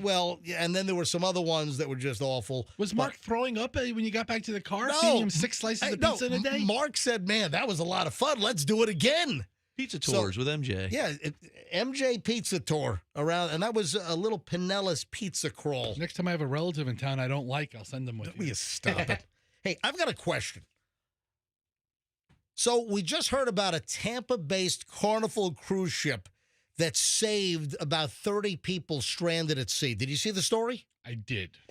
Carnival cruise ship rescued almost 30 people who were lost and stranded and stuck at sea after they left Tampa over the weekend. It was the Carnival Paradise saved 28 Cuban nationals. Hey, guys, I got a Cuban sandwich place now. You got to try. Hey, guys, good news. So the Carnival Paradise saved 28 Cuban nationals. They were like waving their hands. They're like shirts are waving. They're trying to get the ship's attention, signaling for help as their boat had lost power. It was adrift, and the Carnival ship at the port here in Tampa spotted them about 2:30 on Sunday afternoon. In the press release that I'm looking at from Carnival Cruises, it said the bridge team on board spotted the vessel and turned the ship around to rescue them. All were taken aboard, giving food, were seen by the medical team. But here's my question. Yeah. Do they get cabins? Do they get to go to the buffet? Do they get to the Cuban, refugees? Do they get to, hang poolside? Do they get to go to the club and watch the cruise ship comedian? Put them to work. If you're in a country that's so awful that you have to leave on a makeshift boat to get picked up by a Carnival cruise, it's paradise. Oh my! Oh, wait a minute! It is. It is the paradise. It was the Carnival Paradise. They're going down the slides. Yeah. They're in the pool at the bar. You go from 0 to amazing. Do the stranded Cubans get the drink package? They're dancing to the steel drum band. That's what I want to know. You think? So, do they get to get off the boat when they get to like Cozumel? Hey, Carlos and Charlie's. Do they go on to an excursion? That's a very good question. Oh man. Yeah. All right. So anyway, I'm glad that the Cubans adrift were rescued. But does the boat have an obligation to bring them back to America? I don't think they're dumping them off in Cuba. Can't you just drop them off in Mexico? I don't know. I don't know. I mean, I want what's best for them. Sounds like a Captain Phillips situation to me. Yeah, the Cubans stormed the deck. Oh, Somalians, I think. Well, the Cuban. That was the movie. Some Havana guy is not going to say, "I'm the captain now." What are you talking about, Froggy? Yeah. You're right. All right. Guess what song has shattered a YouTube record? Taylor Swift's New Dirge, Florida. No. This is going to be a shock and a surprise to everyone listening. Hooked on a Feeling by Blue Swede. No. Oh, okay. Ooga, ooga, ooga, chaka, ooga, ooga, ooga, chaka. Hooked on a Feeling. Nope. Okay. This is a song that is years old. This is from the 1990s. This was a one-hit wonder band from the 1990s. And they went on YouTube to announce that their music has received 3 billion views on YouTube in 26 days. I guess there was a meme that helped propel this. And you're going to know the song. But there has been a massive, revival that has, reignited this hit record. Was the Macarena? Nope. The band went on YouTube, announced their music has received 3 billion views in 26 days thanks to this meme that reworks their hit song, a sound called Getta Getty Getta Getta Go. Getta Getty. Which is a garbled version of the first lyric of their song. Do you know what song it is? Get a girl. Go. All right, so congratulations to the Rednecks, Rednex from Sweden. So they get paid, right? I mean, they're going to get a big check from YouTube, right? Yeah, 3 billion views. Yeah, apparently so. Billion? I got a question. What time is it? 8:38. Listen, I guess we can take some calls on this. You know what? Maybe not. It's a little depressing. Okay. Yeah. I don't know. Calls are depressing today.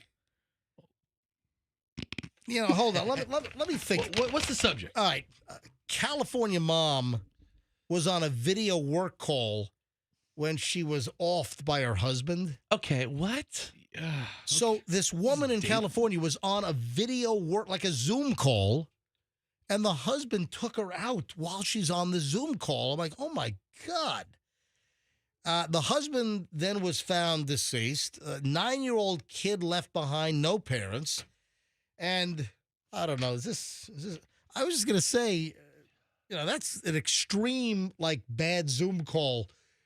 Should we go to phones and ask for any examples of any, bad things or funny things or crazy things that you've seen on a work Zoom call? With the dead lady as our premise? Well, no, that's what I'm a little conflicted on this one. I mean, I've wanted to get off some bad Zoom calls before. But that's an extreme. I mean, I don't think anyone's going to call up. Yeah, Lacey was on a Zoom call, and well, she put a bag over her head, and what are you laughing at? Is this video online? No, I don't think so. But it's not. I just thought I saw the story. I'm like, maybe we should try to grab. I'll tell you what I'll do. I'll give it an attempt. All right. How about no murders? Yeah. No, yeah. Yes. Yeah. Good. Yeah. That's what I Good. I wasn't gonna. I don't want those. I was just thinking funny Zoom call stories. That's like an extreme, terrible, awful Zoom call or what is the Microsoft one? The Teams. Yeah. Teams. All right. I don't know if we're going to get, great response on this, but the pandemic obviously, launched these Zoom calls and Teams and all of these video conferencing, just launched them like a rocket. And listen, there's still tons of them, but certainly we peaked out, during the pandemic.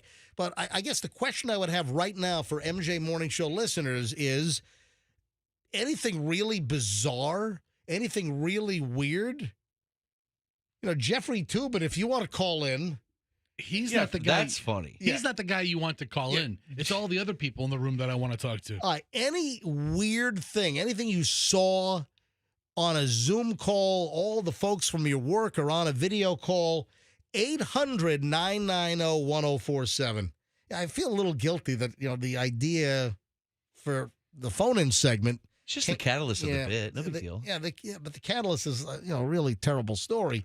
But if you have any kind of an interesting story, anything crazy that happened on a Zoom call, a work call, 800-990-1047, 800-990-1047. You've seen a spouse pop out of the bathroom, out of the shower, and they're naked or something. I mean, or somebody's cheating and their guy walks across the room. Or that's happened. Yeah. Or anybody think their microphone was muted and it was not. God, Eddie is such a dick. Michael, your microphone is not muted. Oh, God. All right, let's hit phones. Andrew's screening calls right now. 800-990-1047. Yeah, all the lines are lighting up. Anything that you've seen, anything funny, anything interesting, anything out of the ordinary, 800-990-1047. Let me start it out with Stacy. Stacy, what happened on a Zoom call? Good morning, guys. It's Stacy from Arkansas. Yeah. All right. So what happened, Stacy? Go. What did you see? So we were doing a Zoom call, and the nanny was tending to my coworker's triplets, and they were getting a bath, and one of them got away from the nanny and came through the screen butt naked. Naked kids running around in the background. Yes. Is that like kiddie porn? No clue. Yeah. Think about that for a minute.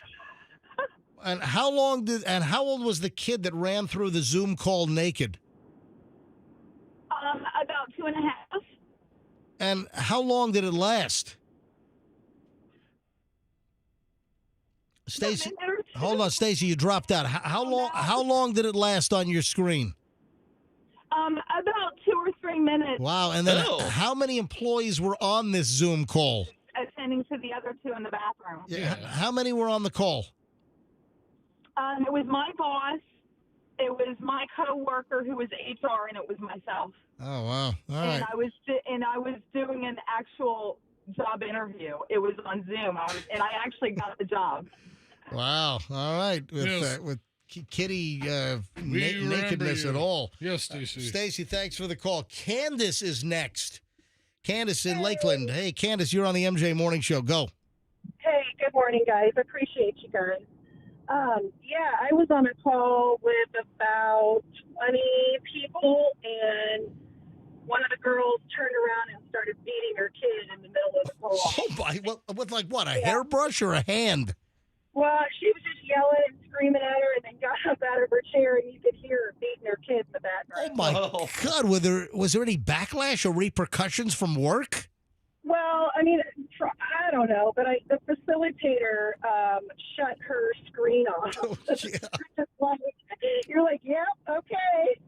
Yeah, we're going to get back to her after she finishes with the child abuse. Miserable kid! Hey, get up! How dare you, miserable! That's about what it was. Did anyone call Department of Children and Families by any chance?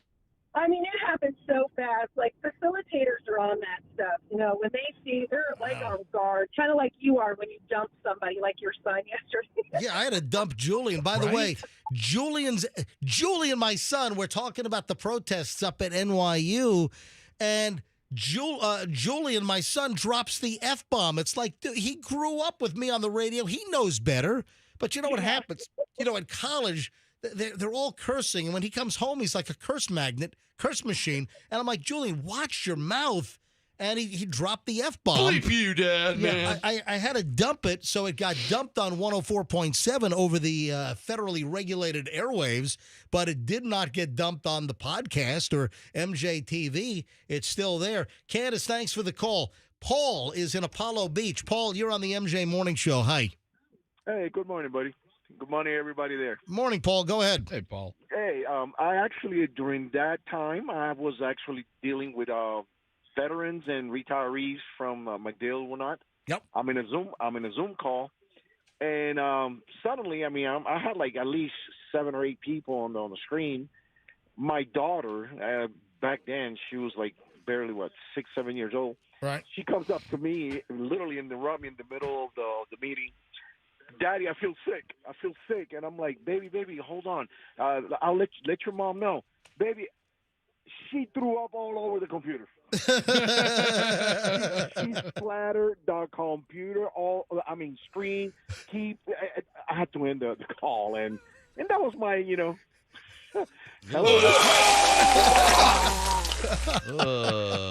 she got my attention, that's for sure. Holy God. That was it. Thank you, Paul. Good story. You're welcome, guys. Good job, guys, over there. Keep it up. All right, thank you. All right, Chrissy's in Valrico. Chrissy, Hey, Andrew, last call on this one. Last call. Hold on, thanks for calling. Chrissy, you're on the MJ Morning Show. Hi. Hi. I had two stories. The first one, the CEO apparently was doing his presentation from the bathroom and decided to flush without going on mute. Oh, wow. Yeah. And the second one was there was a couple that. So wait a minute. You think the CEO, did he have video as well or just audio? No, it was just audio. Oh, man. So you think he was maybe doing his presentation while he was on the toilet? He had to have been doing something. Oh, man. Oh, and then he didn't mute and flushes the toilet? Yep, that's it. Oh, boy. All right. What's the second story? We were on a sales call, and there was a couple having sex that decided to not hit their mute button. Wait, so they were running your sales meeting in the background while they were going at it, and they didn't mute their mic? Yep. Were you able to determine which employee it was? Apparently management did because their speaker picture popped up, but the rest of us didn't. Oh, but did anything happen, or? Not to our knowledge, but they kind of keep that kind of stuff quiet. Gotcha. Thank you. Wasn't there a local woman that got like pot for doing that? She was on a Zoom and receiving under the desk. Oh, yeah. Oh, I don't know if was she local or was she? It was a real estate agent. It was local. Yeah. Yes. Yeah. Yeah. It was. We did that story. It was a local real estate agent. There's like a video. Yes. Yeah, we talked about that like 2 years ago. All right, one more. Bonnie and Brandon. Bonnie, you're on the MJ Morning Show. Hi, good morning. All right, Bonnie, go ahead. What happened? So we got our friend a job, actually, at a really large hospital, and she was someone that had 4 kids, so she needed to work from home. So we got her a remote job. And she, first of all, like within the first week, she started showing up late to a remote job. Like, I didn't know how you did that. You're working from home. Yeah, really. So the traffic was terrible. It was horrible from the couch to the computer. Exactly. It was an overturned tractor trailer. So then, you have to do 4 weeks of training. So on the phone call, on the Zoom call or the Teams meeting call, she literally was turning on her computer, and I guess she forgot to turn her video off. But as she was doing her training meetings, she was falling asleep with the camera on. Oh, great. Just literally sleeping at the table. Oh, man. What a great impression to make as you're just starting a new job in training. Right? Yeah. Wow. Bonnie, thank you. Thank you. Have a good day. You too. Hey, that turned out all right, I'm sorry that I had to use more of a grisly, morbid, gruesome, story to kind of launch the idea, the concept, but that worked out pretty well. All right, Fester. Yes. Fester calls me last night. It's like, dude. Yeah, this is big news. Dude, did you see what's going on? So Fester calls me last night, and Fester doesn't often call me. I'll get a text. Now, I got a phone call from Fester saying, man, what do you think about this? And then Roxanne, you guys were out of the room. Roxanne mentioned this to me this morning as well before she left. Just because this exact verbiage is kind of a big deal in a lot of industries, including ours. All right, so what caused Fester to call me at home saying, MJ, what do you think of this? This is big news.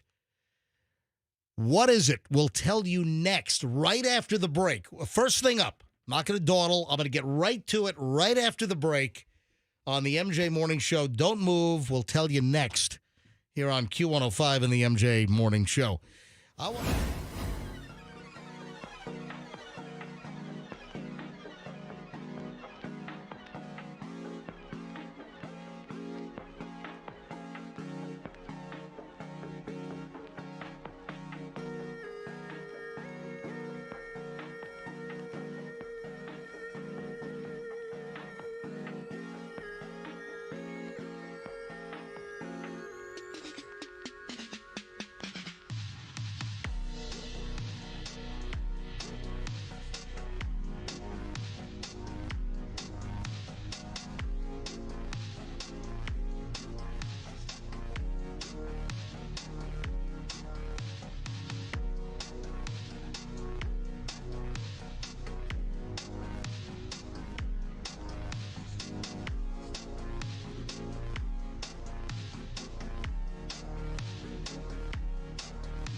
MJ Morning Show on Q105, 902. No one's here but me. Andrew, can you please get Fester back here? I mean, I told everyone that Fester was so concerned. What are you guys doing? Let's go. Come on. Fester, come on. Let's go. Listen. Very important stuff happened during the commercial break. Oh, what? I told everyone we'd deal with why you called me immediately when we got back. Right. They got new muffins over in the sales department. And I had third pick, so I had to wait. So you missed the first round. You got third round muffin pick? Well, Ken, he took a blueberry muffin. Then Ron came by and he took a banana nut, and I came and took the chocolate chip muffins. Gotcha. All right, sorry. All right, so Fester calls me last night. Not a text. I got a phone call. MJ, did you see the news? So, Fester, why don't you reveal to everyone what you were so concerned with? The FTC, the Federal Trade Commission. Did you know that, Froggy? FTC? Wow, look. Yeah, no. They yesterday, they abolished non-compete agreements.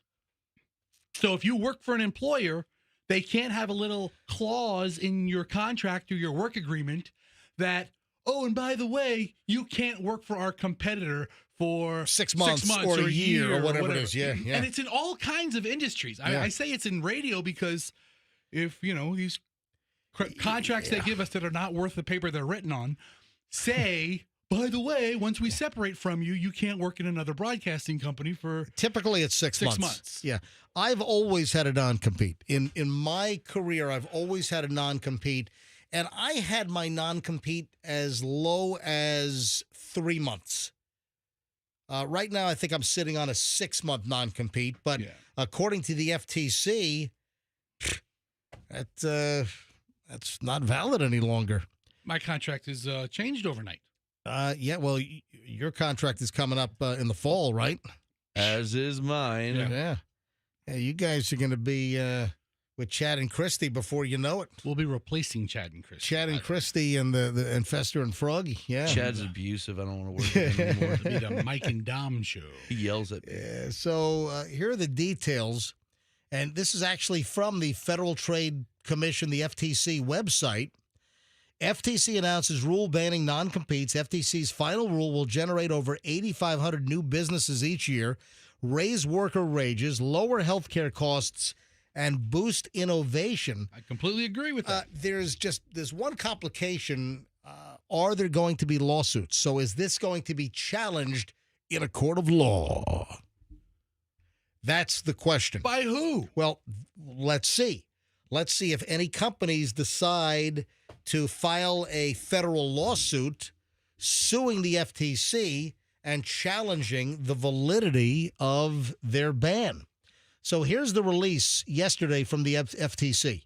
Today, the Federal Trade Commission issued a final rule to promote competition by banning non-competes nationwide, protecting the fundamental freedom of workers to change jobs, increasing innovation, and fostering new business information or business formation. Yeah, you have to make a living. Hey, Andrew, do me a favor. Andrew, run down and get Ron. Go get Ron, our general manager, Ron the Castro. Go get Ron and don't walk, run, because we're on the air and I have a lot more to do here. Let's get our general manager in because he's well aware of all of the non-competes that are put into radio contracts. Oh, they love slipping them in the radio contracts. Yeah, that when the contract's up, you can't go to work for a competitor in the market or within, it's like 100-mile radius for, What do they expect your value to die in 6 months? Just out of sight, out of mind? Yeah. Well, I won't sign it. For some people, yes, and for many people, no. Non-compete clauses, according to the FTC, this is from their release, non-compete clauses keep wages low, suppress new ideas, and rob the American economy of dynamism, including from the more than 8,500 new startups that would be created a year once non-competes are banned, said the FTC chair, Lena Khan. The FTC's final rule to ban non-competes will ensure Americans have the freedom to pursue a new job, start a new business, or bring a new idea to market. The FTC has to, anyway, it goes through now there are some areas like the CEO in an industry, it's possible that some of those non-competes could be enforced, that if it's a key man that has proprietary information. If you're just an accountant in a big firm, when you have a non-compete for 6 months, that's ridiculous. Hey, what's the status with Ron, our general manager? He's not in there. He's not in where? His door is closed. And he's not in around. there. Oh, Fester just saw him take a banana nut muffin out of the kitchen. His door is closed, and there are windows. You can see into his office. He's not in there. All right, calm down. Don't burst the vein over there, Just Andrew. scream for him in the hallway. Listen, maybe... Froggy, why don't you do it? Ron. Did you say Ron? You say Ron. De Castro. Ron! He didn't hear you. Ron! Ron! Ron? No, he's not here. Right. He must have left. Hey, MJ. Must have left where? I don't know. With his muffin. He's hiding in a corner eating his muffin. All right, let me dial him up. Let me see if he'll pick up the phone. He had to have heard me. Oh, I'm sure he did. He still has a stupid Philadelphia area code. Ugh, God. All right, let me call Ron. Maybe he took his muffin out to the parking lot.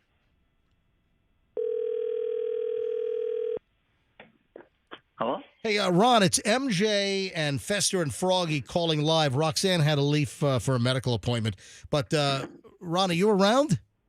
I am. All right, yeah, because Fester apparently saw you just grab a handful of banana muffins. Yeah, Ron and I met him at the muffin stand. So, Ron, the reason why we're calling is Fester called me at home at 10 o'clock last night saying, MJ, did you see the news? What news? Ron, do you have any idea what huge news came out yesterday that could affect radio people with contracts? The non-compete? Yes, I figured you'd be plugged into that. What is the company's position on the FTC says that non-competes are non-enforceable? I don't know, but I think it's too early to tell. But I think I'm going to bring that home to my wife and see what she says about that. Well, I'd like to know what the Beasleys have to say about that. You know, because radio contracts have always had non-competes. And, Fester and Froggy, I think their contracts are coming up in October, and they're talking about, crossing the street for the Jimmy and Wigwam show. Okay, the Jimmy and Wigwam show. Well, I was looking on bringing them over, too, so maybe we could just have a conversation next week. You maybe have an even trade for MJ with Jimmy and Wigwam. Yeah. Now, do the Wigwams come with the show, or is that extra? Wigwam is one person. Yeah, Wigwam is not a physical, actual Indian domicile. It's the name of a person. Yeah.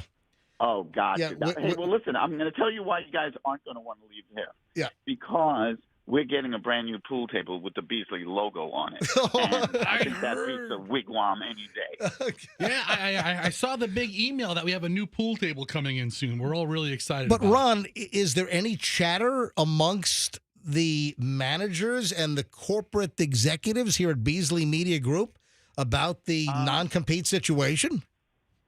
Well, I could tell you, but I'm under non-disclosure myself, so I can't disclose any of that. Oh. He's got a non-compete and a non-disclosure. He's got an NDA as well as the non-compete. All right, I'm just curious to see what the company's position is going to be. Listen, it's not just us; it's all the big radio companies. It's industry as a whole. But we in radio, we've known all about non-competes and our contracts for years, and this could be groundbreaking and really just landscape changing. Ron. Wait a minute, is that why there was a line of radio people outside the Beasley office today when I was trying to get in, all holding resumes? Yeah, they're all trying to flee iHeart and Cox. Exactly. Yeah. Well, I'm setting up an office outside just to vet them before they get inside the building. You're going to set up like a job recruitment tent in the parking lot? You got it. All right, sounds great. All right, Rod, we'll talk to you soon. Okay. All right, bye-bye. All right. Have we ever got a straight answer from him ever on anything? That's why he's risen to management. He's the king of running you in circles. Yeah, boy. he's really good at it. Listen, double talk is an art, you know? My God, you could be a good lawyer. Oh, he's a great guy. So far, I haven't. Listen, I haven't had a problem until I have a problem. Funny thing about problems. I don't have a problem with anybody until I have a problem. I haven't had a problem until I have a problem. Did you see the video of the wrong way driver on 275? Oh, you got to bring this up. So, wrong way driver sped away from troopers on 275. Yeah, Andrew. Friday night, I was on I-4 headed westbound around 40th Street. Right. There was a wrong way driver on the eastbound side speeding on the inside lane.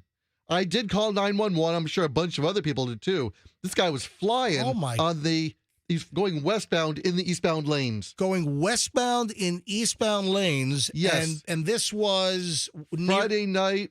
Near where on I-4? 40th Street. Wow. Heavy traffic because we were going to dinner at the time. I didn't hear about any head-on crash. I wonder if that was avoided. When he reached, I guess it was the 40th Street exit. Right. Eastbound. Yep. He made a U-turn and got off there, but he was really flying until he reached that. Oh, my God. We were waiting for something to go seriously wrong. Well, you morbid sicko, really? No, but Hey, at least I was calling 911, not filming it. When you see this, you expect something to end tragically. Yeah, this is a terrible, this is unbelievable. And again, Florida Highway Patrol and a trooper putting their own life at risk to protect other drivers. And this is a woman, just hit pause for a second, because then the FHP trooper does the pit maneuver, taps the rear to spin the car out to stop this car from potentially hitting an unsuspecting motorist going the right direction from getting hit head on at 70 miles an hour. So this woman was on I-275, wrong direction. This was early on Tuesday morning. This is around 12:41 a.m., according to the FHP report. 27-year-old Cynthia Serrano Roncal was driving a Toyota Corolla in the southbound lanes of I-275 north, around mile marker 25. So where's that? Is that up near Gandy? Mile marker 25 is probably mid-Pinellas? Yeah, I was going to say, maybe near Gandy. And then finally, see, here's the trooper. Listen to this. Here's the trooper finally pulls up alongside of her and goes ahead and moves in for the pit, to hit her rear left quarter panel. I mean, there's construction barricades here. And here we go. Here comes the pit, just to spin her out, to stop her. There it is. Boom. And, I mean, what a precise pit maneuver from this trooper. Puts her right in the grass. Oh, she gets back on. Yeah, and then starts driving the wrong way again. And, finally the driver was stopped. And, you see, almost hit a car head on. So got out of the original pit. And then finally the ar stops and the trooper smashes into the side of her Corolla.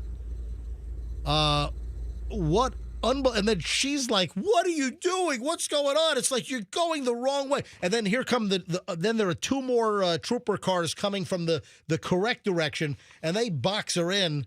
And what do you think the cause was why she was driving the wrong way? Why do you think that she was driving southbound in the northbound lanes on 275? What do you think the cause was? And how drunk was she? Blast-ass drunk. Oh. Yeah, I saw she blew a .210 and a .220. Whoa. That's called blast-ass drunk. Yeah, exit 25 is 38th Avenue North. All right. Exit 26 is 54th Avenue North, so mid-Pinellas. Yeah, so you were pretty good. Pretty good on the exit. I don't know the exit numbers. I used to do traffic reports. Yeah, but I don't know the. That's right. Ever tell you about the time Channel 8 fired me from doing traffic reports on their station? Oh, that's right. Yeah. Numerous times. Yeah. So she passes the trooper. What is wrong with this woman? 27-year-old Cynthia Serrano Roncal. Apparently, it was a pretty busy Monday night for her to be driving at 12:41 a.m. Tuesday morning with a .221 and a .220, .210, and a .220. Wow. I mean, one pit, then the second, pit into the, plowing to the side. She finally kind of slowed down, and then the trooper just kind of rammed into her driver's door. So trooper said she began traveling north against the flow of traffic.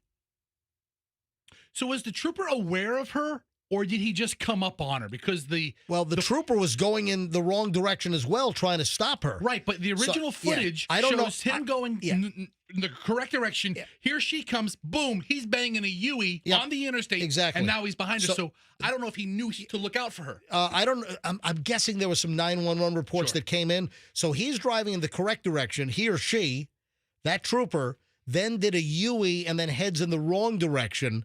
And then exercises the pit, and that flung the car across all lanes onto the grassy median on the shoulder, I should say. It spun the car out across all lanes at 275 onto the grassy shoulder on the right side, and then she starts driving again, and that's when the trooper pulls up again. She starts to slow, and then the trooper just rams the side to finally just stop her.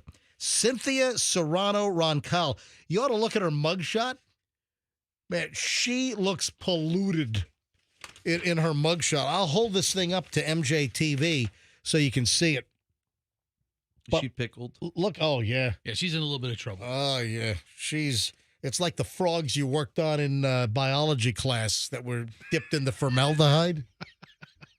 That's what she looks like. That's how pickled she was. Yeah.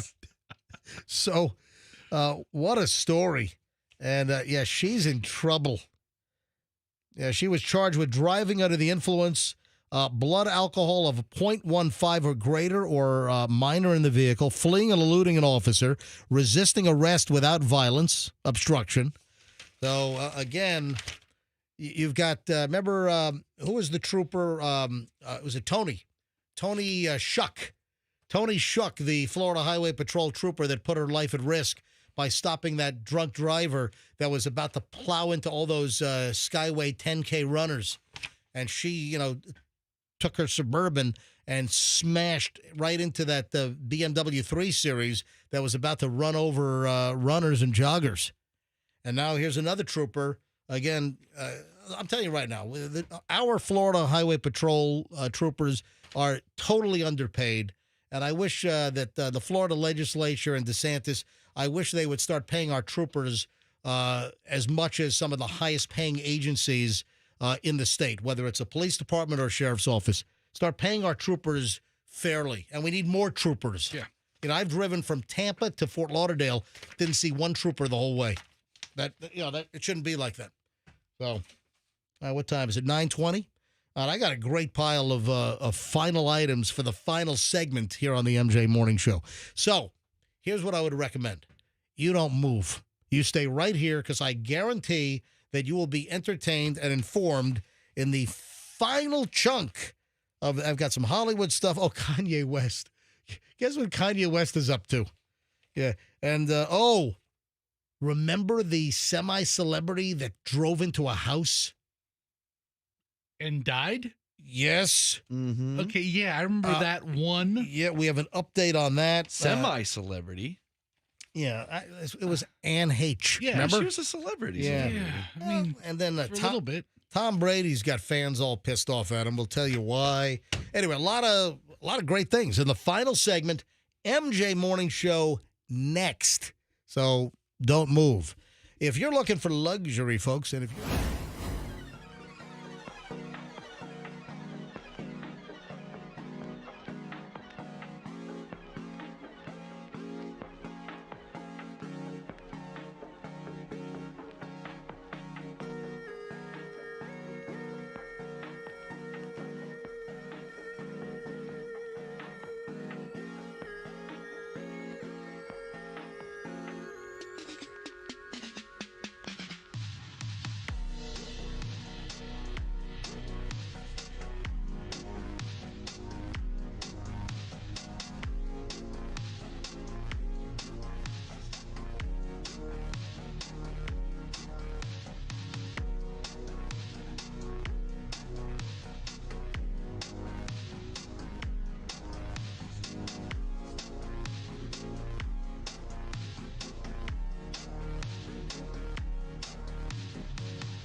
Are you guys ready?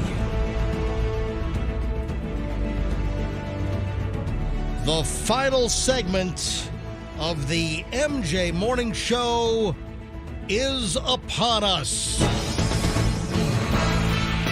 From MJ World Headquarters in St. Petersburg, this is the MJ Morning Show final segment.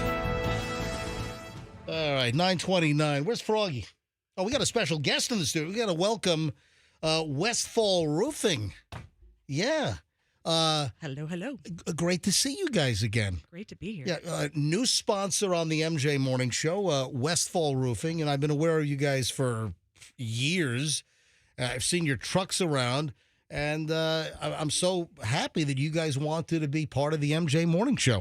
Hey, listen, we're originally from Tampa, and we've been listening to you since we were kids. So we're ecstatic that our name is coming out of your mouth. In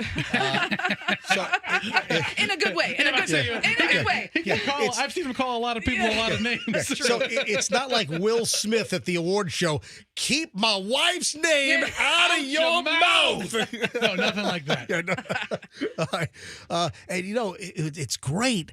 You know, I've got a clay barrel roof on my house, and my tiles are hard to find because the company's not around, and they were made in Venezuela. And then there was like the coup, right? Yeah. And then who's that?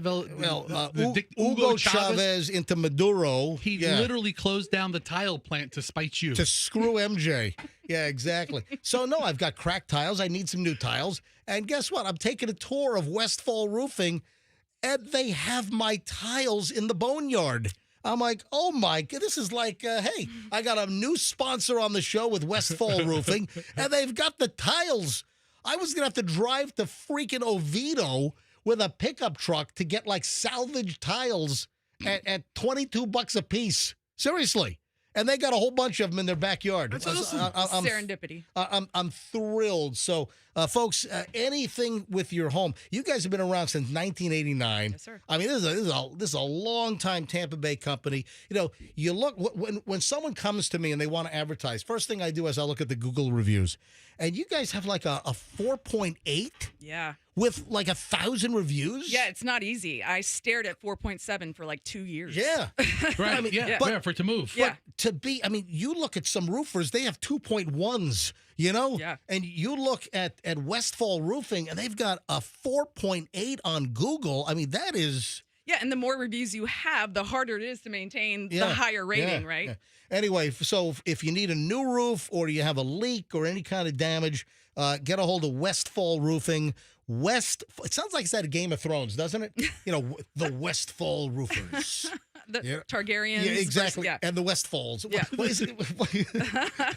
I Anyway. really appreciate it. Thanks so much, MJ. So westfallroofing.com. Hang out for the final segment. Great to have you in studio. It's usually the best segment of the show. Nice. I'm just saying. Oh, absolutely. This is very, very Florida. Did you see the guy down in Collier? A guy in Collier saves his neighbor from an 11-foot alligator by hitting the gator with his car. So this neighbor notices that his neighbor is like in the jaws of a gator and takes his car and rams into the gator to free the guy out of the gator's mouth. Yeah, man. Nice. Yeah, it doesn't get more Florida. This is actually maybe more of a Minnesota type story. No, I'm kidding. This is as Florida as it gets. I mean, this is almost a deadly situation. This guy's a hero, right? Oh, yeah. Channel 2, NBC2 down in Fort Myers reported that Rick Fingerette was walking his 2 labs near a pond in the quarry off Immokalee Road when he was attacked by this 11-foot gator. And Fingerette tried to fight this gator off by kicking it, poking it, poking its eyeballs. You're supposed to, like, hit the eyes, smash the nose of the gator. No, that's sharks. You're supposed to punch a shark in the nose. It's both. I think any animal you stab in the eye backs up. But unbelievably, fortunate for this guy, his neighbor, Walter Rudder, was driving by and saw the guy trapped on the ground with his legs inside the alligator's mouth. I was driving, and we saw a man lying on the ground waving his arms. The neighbor, Rudder, told Channel 2, NBC Fort Myers, we pulled over, and I got out of the car and saw the alligator, had him by the leg. This guy immediately got back in his car and ran the alligator over. And the gator let go. The gator just spit the neighbor out. Survived the attack and does not know what the hell would have happened if the neighbor had not driven by at that exact moment and then used his car to go after the gator. Is that not incredible? I hit a gator once. Really? Yeah. Where? In Land O'Lakes on 41. It was like 2:30 in the morning. Yeah, near the railroad tracks or north? I mean, north of 54, where it's a lot of lakes in Land O'Lakes. Yep. And back when I had a pickup truck, I was just tooling it along, and then boom, boom, boom. I'm like, I pull over, and there's a gator just in the road, and I pull over to the middle of the road because there's more cars behind me, and then a Pasco County Sheriff's deputy comes and hits the gator. And then he turns his lights on and he turns around. He's thinking I'm doing something. Right. And he's like, what's going on here? And I'm like, there's a gator in the road.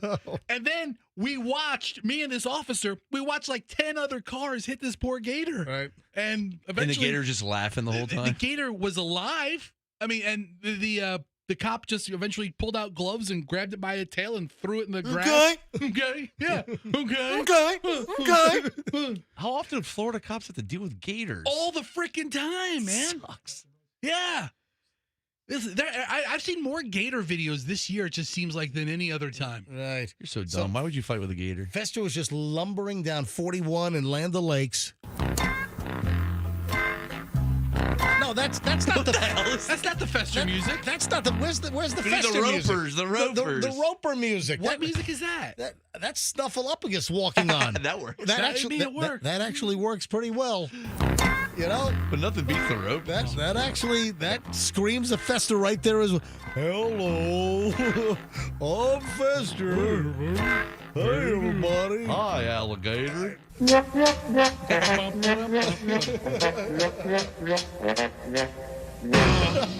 the Fester walk-on music. We've got 2 to choose from. Yeah. Where was I? Something about a gator? The Gators. Oh, no, so I'm done with that. Oh. A headline of the day I saw yesterday. I mean, this could have been tragic. A Swiss Air. This is Swiss Air. I think I've been on Swiss Air before. Swiss Air almost collided with 4 other planes at JFK up in New York. Seems like a lot of planes. Yeah. So the key word here is almost. Swiss Air almost collides with 4 other planes in a near catastrophe on the runway at JFK. Do you know what the New York Post headline was? Does it have to do with Swiss cheese? No. Oh. Swiss Army knife? Come on, keep going. Swiss Miss? Yes! Oh, really? Their headline, Swiss Miss. Their headline was Swiss Miss. Oh, I get it now. Okay. Didn't Swiss Miss have a jingle? Swiss Miss Instant Cocoa. Am I imagining that? Didn't Swiss Miss have a song? I don't know. When I was like a kid or a teenager? Maybe. Yeah, go to YouTube. Type in Swiss Miss jingle. Swiss Miss Cocoa jingle. I thought there was a song or a jingle. Swiss Miss Instant Cocoa. Swiss Miss. Yeah, all right, roll that. 1977 commercial. All right. Well, video plays after the ad. It's gonna be like a whole 12-second ad here. It doesn't give me the skip option. No, I gotta watch this whole one. But yeah, so Swiss Miss is the headline. Yep. All right. So I'll give you the details in just a second, but let me hang on.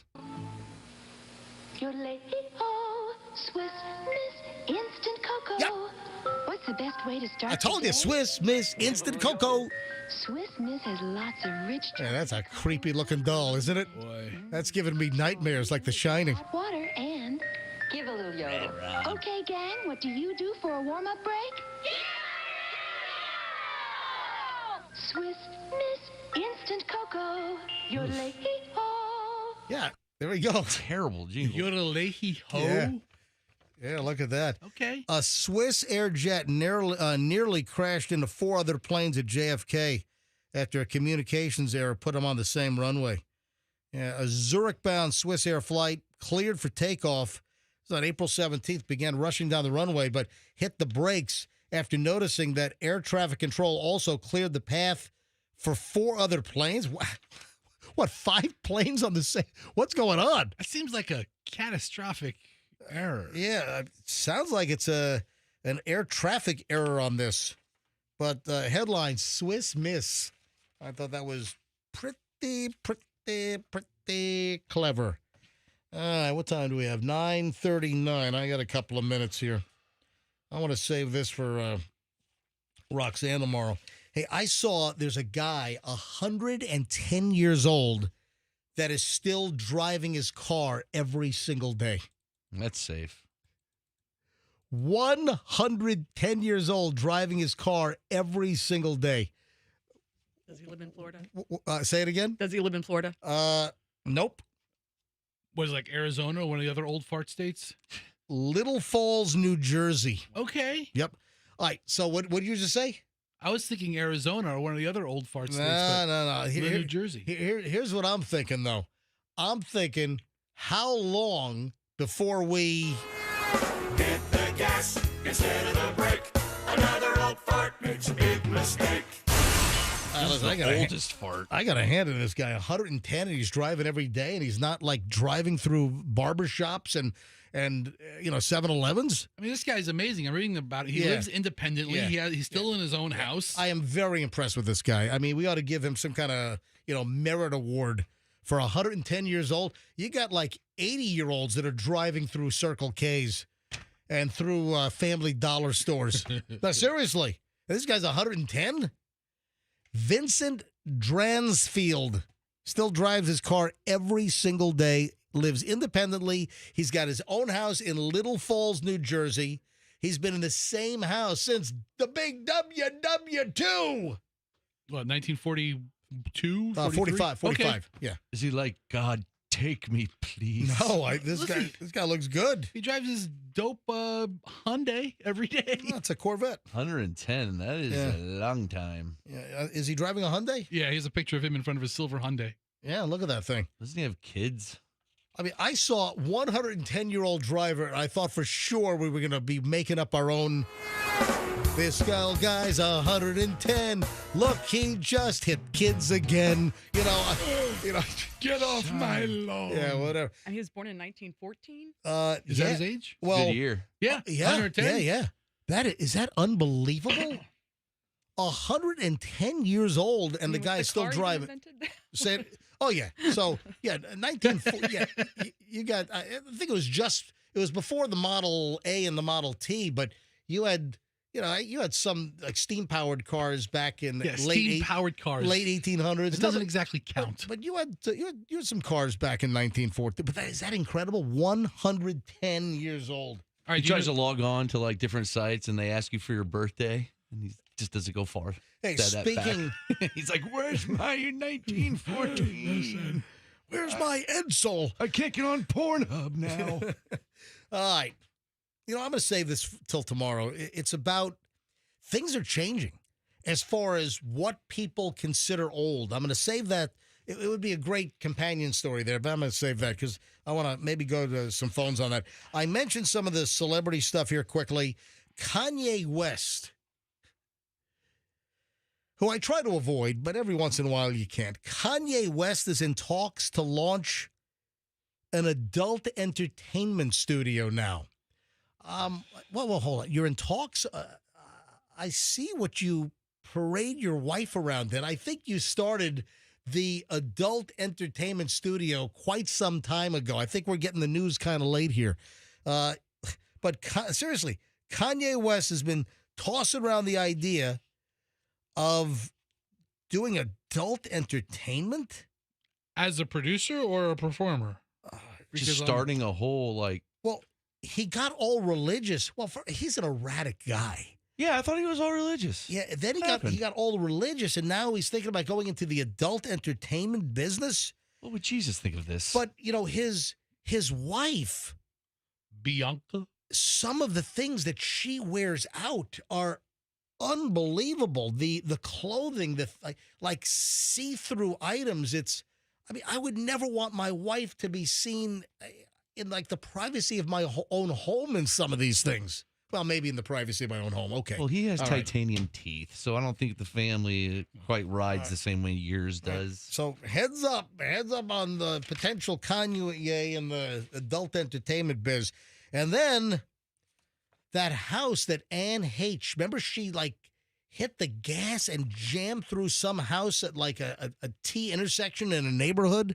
And she was going like, didn't they say she was going like 80 miles an hour? Yeah. And plowed into the house. And, of course, Anne H. Expired, the actress, and destroyed this home in this car accident.